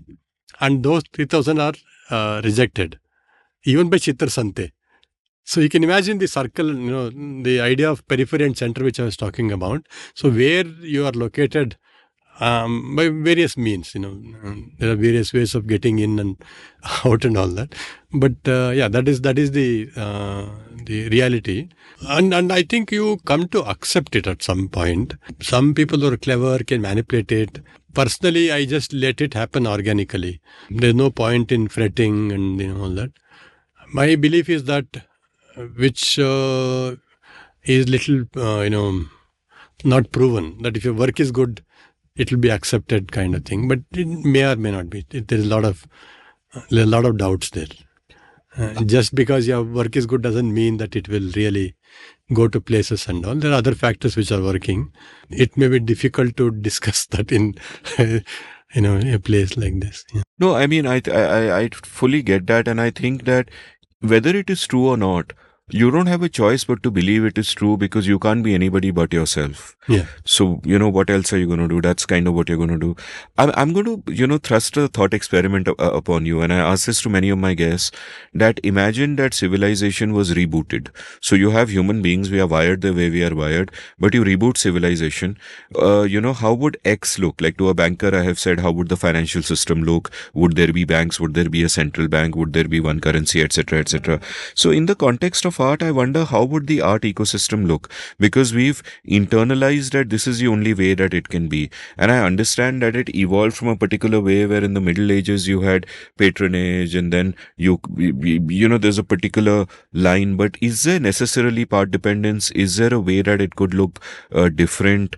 Because it seems compared to the books, compared to literature, compared to cinema, compared to music, it's deeply unfair. Books, literature, cinema are no longer a question of center and peripheries. There are many nodes, your 1,000 flowers can bloom. It just seems much fairer that way. And this world seems fundamentally unfair. And I understand that given that things are the way they are, and you can still make the system work for you, you have no option but to do what you do within the system and etc., etc. But what is a possible different design? Like here, in fact, again, a design question. What is a possible different design for the art ecosystem? How could it have been different in a parallel universe where it wouldn't have been so unfair and so hard? No, one thing that is happening through Instagram is that many of the artists are directly posting their work on Instagram and Facebook and reaching out. So I think in that sense they short-circuited the gallery system and all that. Even the gallery system is only some 300 years old, not even 200 years old. And museum system is only 500 years old. Now after the colonial the colonial power started acquiring all the looted stuff in Europe, and then they were creating museums for that. So it's only very recent thing, and I'm sure things will change in the sense that like directly approaching the viewers. That may happen more strongly with the social media and all that, but there is a problem in the sense that there is the gatekeeper. What they would do is to bring some amount of quality control, But nowadays anybody and everybody is posting. I think that is also a bit of a problem. Then the onus comes on the viewer to decide what is good or bad or not so average and things like that. So in that sense, the onus on judging has been thrusted upon the viewer instead of a third person doing that. Like in 70s and 80s, all papers had a column for critics. I think post 90s, the criticism column has become, first it became like a page 3, and now it has become a paid news. If largely if you want your show to be covered in many papers, you have to pay and then get it covered. Otherwise there is no way the papers will cover it. And because of Instagram, newspapers have become redundant in a way. Even without a column in some paper, people will still know that you had a show, and they'll be able to see the show on Instagram Reels and all that. So in that sense, the structures are being loosened up a bit, but they're also being hardened. Both things are, like, for example, the Binale structure, which is a continuation of the West power to deciding who is the person, and things like that. That's becoming more and more consolidated now. Or, for example, Louvre Museum, it's opened in the Middle East. That means they're extending their circle of influence beyond Europe, and so I don't think power structures will not go so easily because so many vested interests are involved in that. And many artists have also tried this. Like, we will do parallel kind of art movements and all that, but in the end, many of them tend to go to museums, or museum will absorb them. So what was an alternative practice gets absorbed by the Binales and then museums very quickly. So that idea of dissent doesn't remain dissent for too long because the systems are so resilient. I think they will absorb them. I'll have a multi-part response where my many parts actually of my response contradict each other. Like, the first thing I would say is that your point about, the gatekeepers at least fulfill the useful function of, filtering some of the bad content out. And to that, I'd say that, yeah, okay, with the internet, Sturgeon's law applies. Sturgeon's law is 95% of everything is crap. But with all kinds of content on the internet, what we do over a period of time is curators come up. And curators, not in a formal museum kind of sense, but curators of content come up, and we begin to trust them. Like, for example, for medical news or what's happening on the frontiers, I'll trust Eric Topol. Or even for art, there are a couple of Twitter accounts I follow. Like, I think there's someone called Marizia. I don't remember. I'll link the Twitter accounts I follow online, and I discover art I like in my uneducated, visceral way through them. So I follow that. So that is something that happens naturally. So I wouldn't say that it's just a lot of unfiltered content, that you discover your own curators as per your taste, and that kind of works for you. However, the problem with that is that while it is amazing that we have the means of production at our hands and every artist can put up whatever, because so much content is short form and catering to the short attention span, the danger is that it creates an incentive to put out content there which is spectacular and therefore necessarily shallow. Like, musicians will often complain to me, Hindustani musicians will complain to me that अरे लोग रियाज का video डाल रहे हैं, and the point is Riyaz is meant to be like a dialogue with yourself. It's a slow conversation. To put up a video of it in a performative way is so ridiculous, and typically you'll get the most retweets and clicks when you perform an act of great virtuosity. But virtuosity is not necessarily quality. It only, shows an excellence with the craft, but not necessarily, good art. So that, again, sort of becomes a problem. But at the same time, I would say that the people who want something that is less shallow will eventually find those artists and, reward them adequately. So I find this very interesting because across fields, not just art, I find that a lot of the institutions that are there are artifacts of a former age where they arose for a particular reason, but that reason is no longer valid. They are no longer required. Like, I think galleries would have arisen for a really good reason, that you have artists, you need a way to showcase their work. How do you do it? Here's a physical gallery, you walk in and you do it, and you need the gatekeepers and curators to find the best artists. But all of those needs, in a sense, have kind of, there are alternative ways of doing all of that. But those institutions and ways of navigating the world haven't yet emerged. So we are left with these artifacts of the past. No, I think the kind of curators on Instagram which you are mentioning is a new avatar of the 70s and 80s critics. Yeah. Right. So it's only the shape has changed, but somebody else is still, doing the decision for you to look this and look at this and look at that. Now, in the art world, we say that there is no art criticism left. Like there are curators, but there are hardly any art critics, which was there till 90s, because paper had a column, newspapers had a column, and then you had to fulfill that, like, by writing every week and things like that. So then the curators came. Now the curation has taken over the place where the critic would have been there. What are the pros and cons of this? Pros and cons is that curator is actually working with the artist. He's not really criticizing them in that sense. His own judgment or her own judgment will become a criticism. Like who the curator is liking becomes an indirect statement about what is left out and what is included. I don't think that can be avoided at any point. The moment you choose something, you're also leaving out a lot of things, So that is the process. So the curators have come in, and now they are saying, instead of the galleries, a lot of people are going to art fairs, like Mumbai Art Fair, Delhi Art Fair, etc. Most of the collectors, they don't come to individual galleries. They go there for those 3-4 days, and they collect from there. So that means another shift has happened from individual galleries to the art fair system. Then the Instagram, I agree with you that many young artists, as they're working, they start posting, reels and all that, which I don't do. For me, my studio is a very private space. Unless the work is ready for public consumption, I will not reveal anything about the work, the the back end of the working part.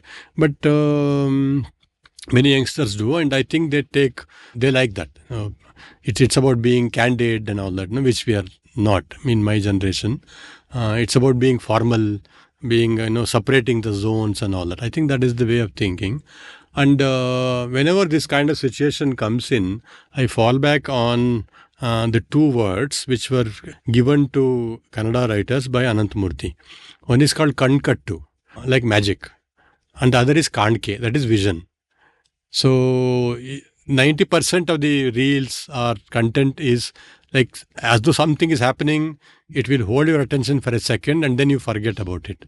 But there are very few that can actually linger with you or haunt you and then make you think and make you reflect and all. That is where the second kind of art or thinking comes from.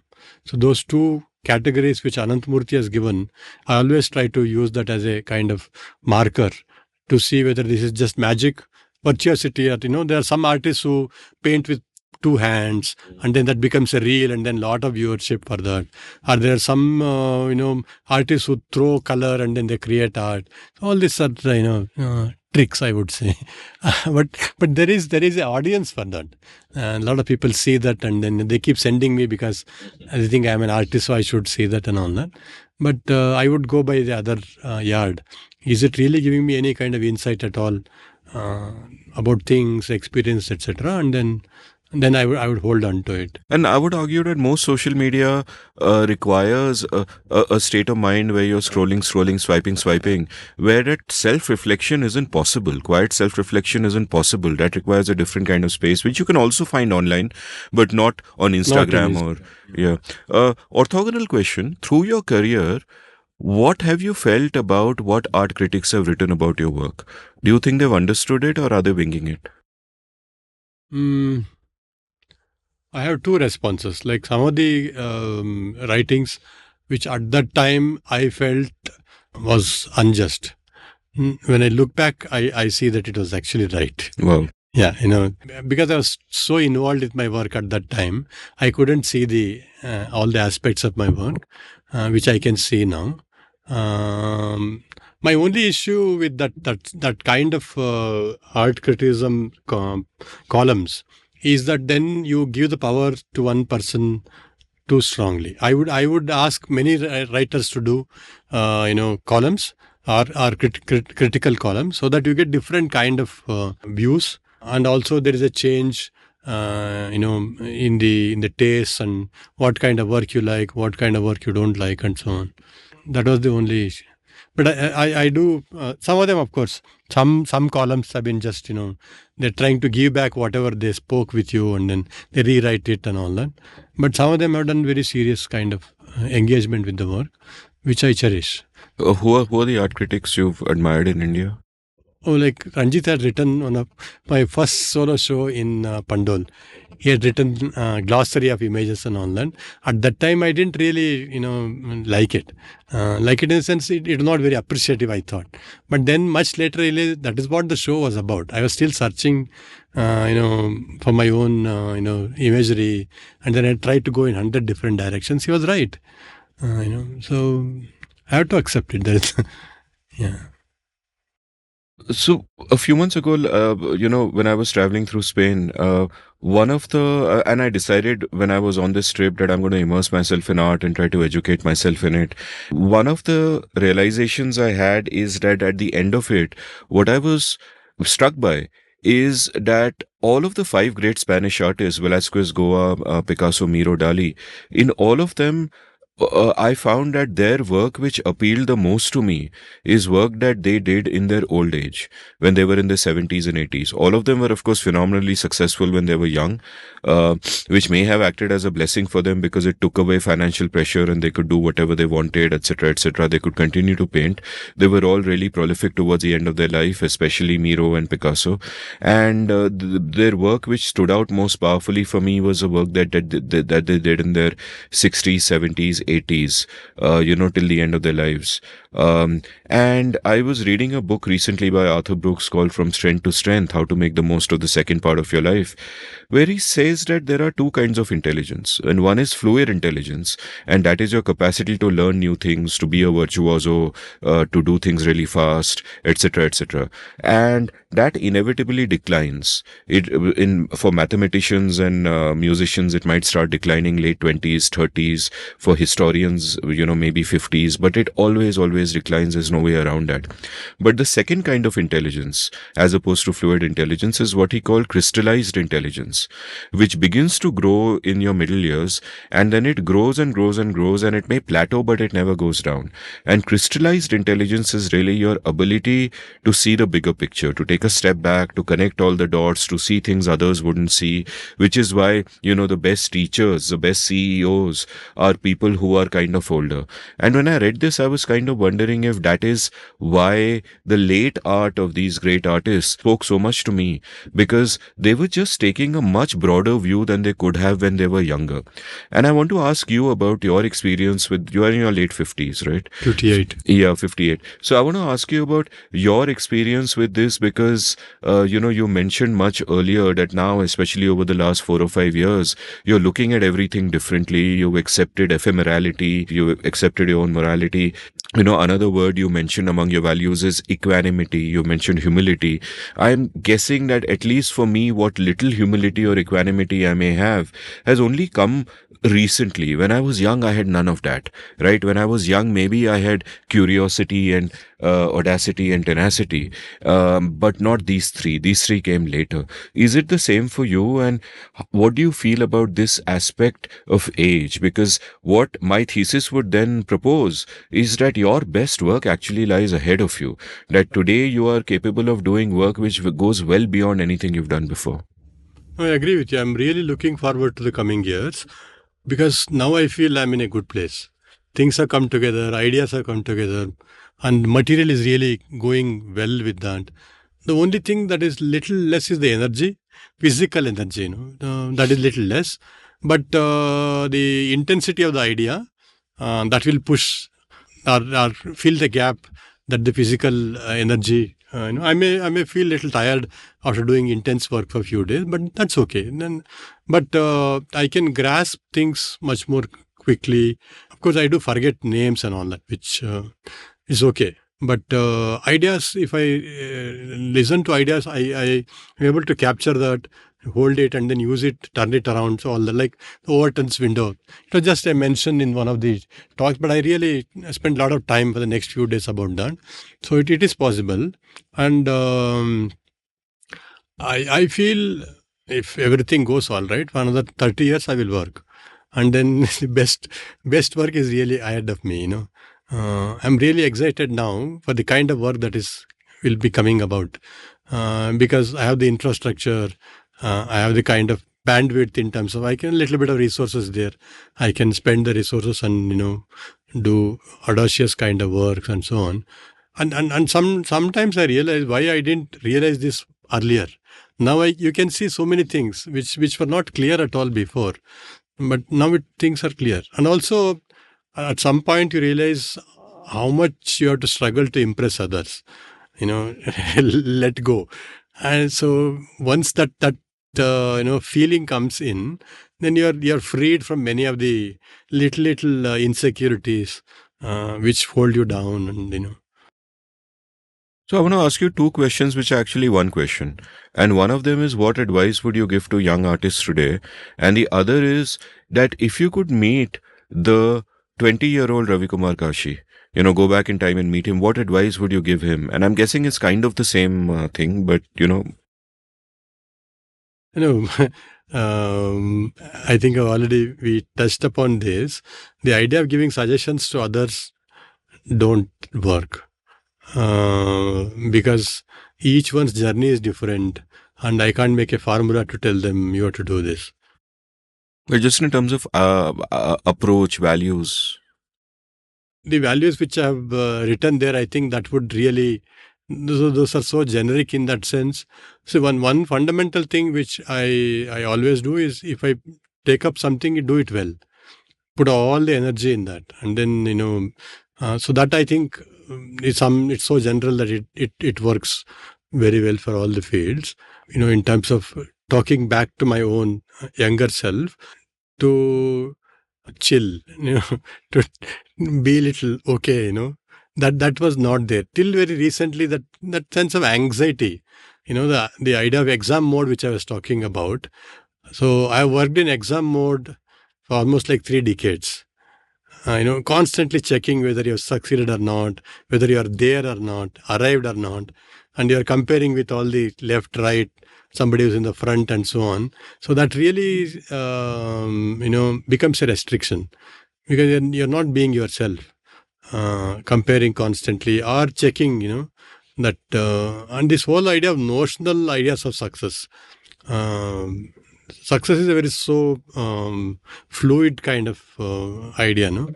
So one has to find one's own idea of success, I would say, and be comfortable with that, which I was not till very recently. So there is a lot of this anxiety. It's not like debilitating, but very underlying.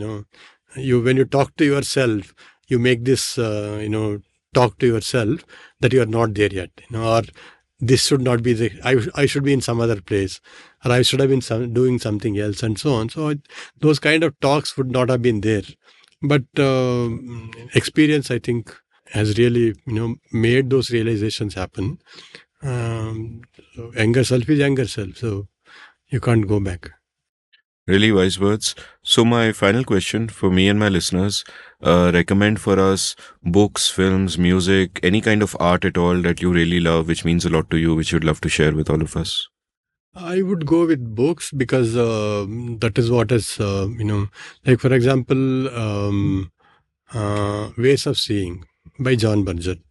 It is a phenomenal book, because it showed me to look at artistry in a very different way than the conventional artistry, because conventional artistry talks about aesthetics, about composition, and so on.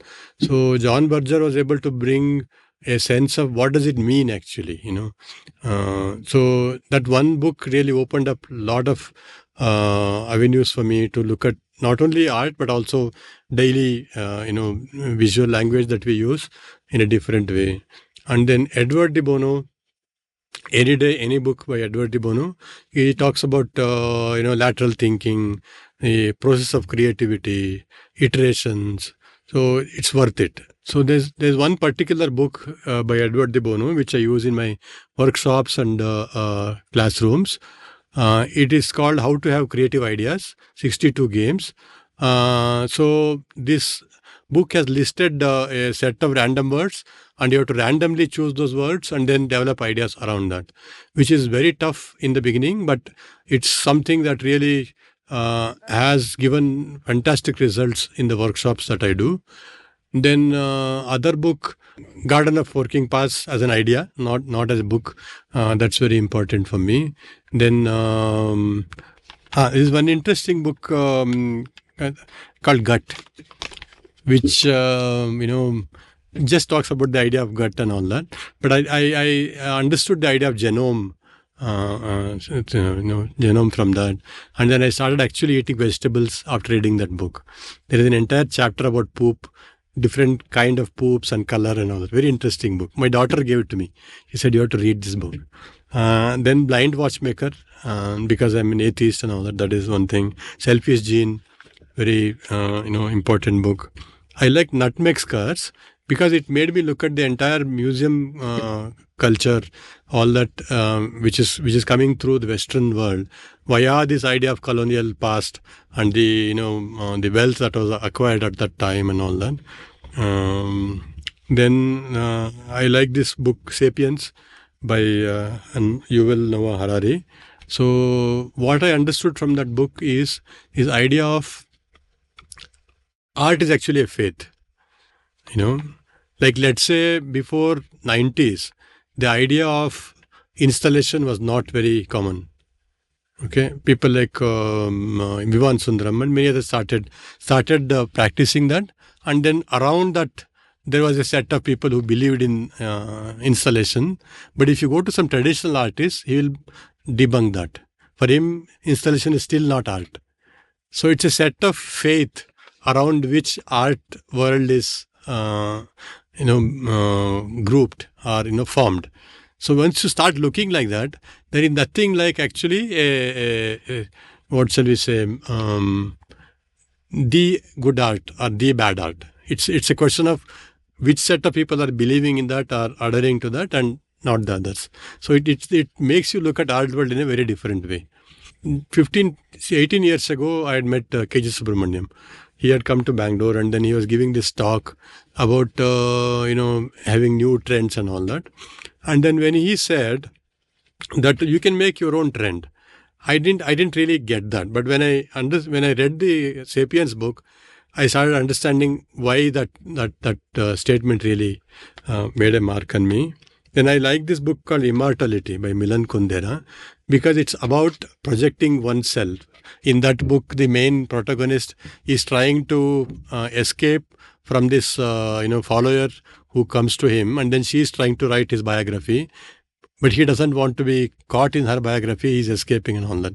So this idea of how do we project ourselves through different narratives, like this today's talk being one, it has created a narrative of me and things like that. So that is an insight.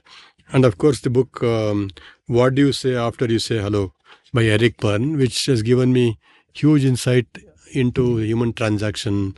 How do we talk to each other and all that. Music, I am very, mishmash kind of thing. I listen to Jagjit Singh. I listen to heavy metal sometimes. I listen to a lot of Hindustani music. Which are your favorites? Any albums among heavy metal or Hindustani? Ramstein and all that. When the energy is little low, you put up those kind of, very energetic music. I can listen to it only for limited time. Beyond that, it becomes too much. Then you go back to your Hindustani and more. But I also listen to a lot of fusion music, like Agam and all that, or Coke that is there. And one big chunk is the Buddhist chanting or Buddhist music, which I use as a background as I'm working. Very repetitive, but in different tonalities, the mantra is being said and all that, which goes well with my recent work. I think there is some linkage there. And I also listen to some strange, like some Mongolian music, which I found recently, so soulful, and Tuva music. So, yeah. If you send me the links to some of them, I'll put them in the show notes. And one exercise I do in my class is translation exercise. Like I make them listen to different kind of music and they have to create marks. Like when they're listening to heavy metal, what kind of mark making they do. Or if they're listening to, let's say, flute, what kind of mark making. Then I put the sound of market, what kind of mark making. So it's a translation exercise. So when we do that, they become completely aware of the sounds and the layered thing and all that. So I do that in my classes. Film, not much into movies and all that. In my student days, we have seen all the masters and all that. But nowadays, I watch actually a lot of Netflix. Uh, the question is, if somebody is doing a routine job, you do creative hobbies and then you unwind. But if I'm doing a creative work through the day, how do I unwind? So I end up with mindless kind of Netflix sometimes. Sometimes I read. Of course, doom scrolling is always there. So I'm trying to escape that by doing word things, word building and all that. Recently, I did an exercise in my book. I took, let's say, Kannada word "a," and then I write all the words which I can think of, starting with "a," like just 2-3 pages. Then I go to "a," then "e," like that. So for almost 2 weeks, 3 weeks, I was trying to, almost like refresh my memory. There is one, fear that memory is being lost, which comes with age, I think. But you have all these doomsday imaginations in my mind. When suddenly I can't remember somebody's name, I get scared. So Yeah, tell me about it. so I've figured out ways of talking to them a few minutes, and then slowly you figure out, okay, and then the name comes back. And when I save the names in my phone, like 3-4 links, city, and then where I met them, in what context, etc. So that if not one, another channel, I can remember the name. And So tell me one Indian artist and one international artist who you think the world should know better, who are underappreciated according to you. at the moment, we have this William Kentridge, who is like, I would say, Picasso of our time. He the craftsmanship of drawing, in a very conventional sense, he really makes it radical by using that to create videos. Sudhir Patwardhan, very, very important artist of our time. There are many actually. Rameshwar Bhuta is there, very important. So Indian art, I think, is like Arpita Singh. Such beautiful work. Now she is getting a recognition in museums and all that. See, it's a power structure thing in the sense, like people who are sitting in Gulbarga, Dharwad or Hubli, they say Bangalore, we don't get recognized. In Bangalore, we say Delhi people don't know us.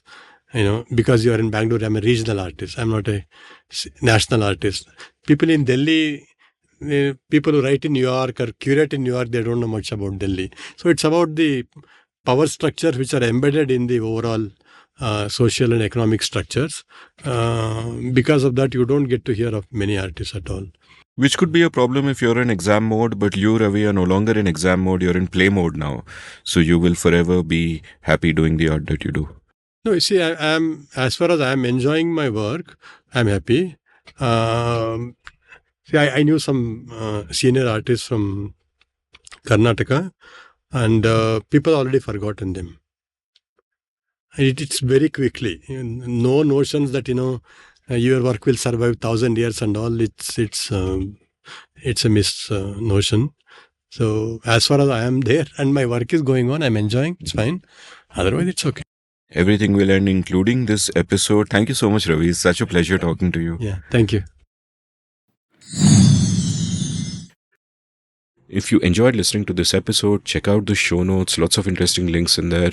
Enter rabbit holes at will. Explore all of Ravi's work. Engage with him on social media. He's not too active on Twitter, but you can follow me on Twitter at Amit Varma, AMITVARMA. You can browse past episodes of The Seen and the Unseen at seenunseen.in and every podcast app of your choice. Thank you for listening. Did you enjoy this episode of The Seen and the Unseen? If so, would you like to support the production of the show? You can go over to seenunseen.in/support and contribute any amount you like to keep this podcast alive and kicking.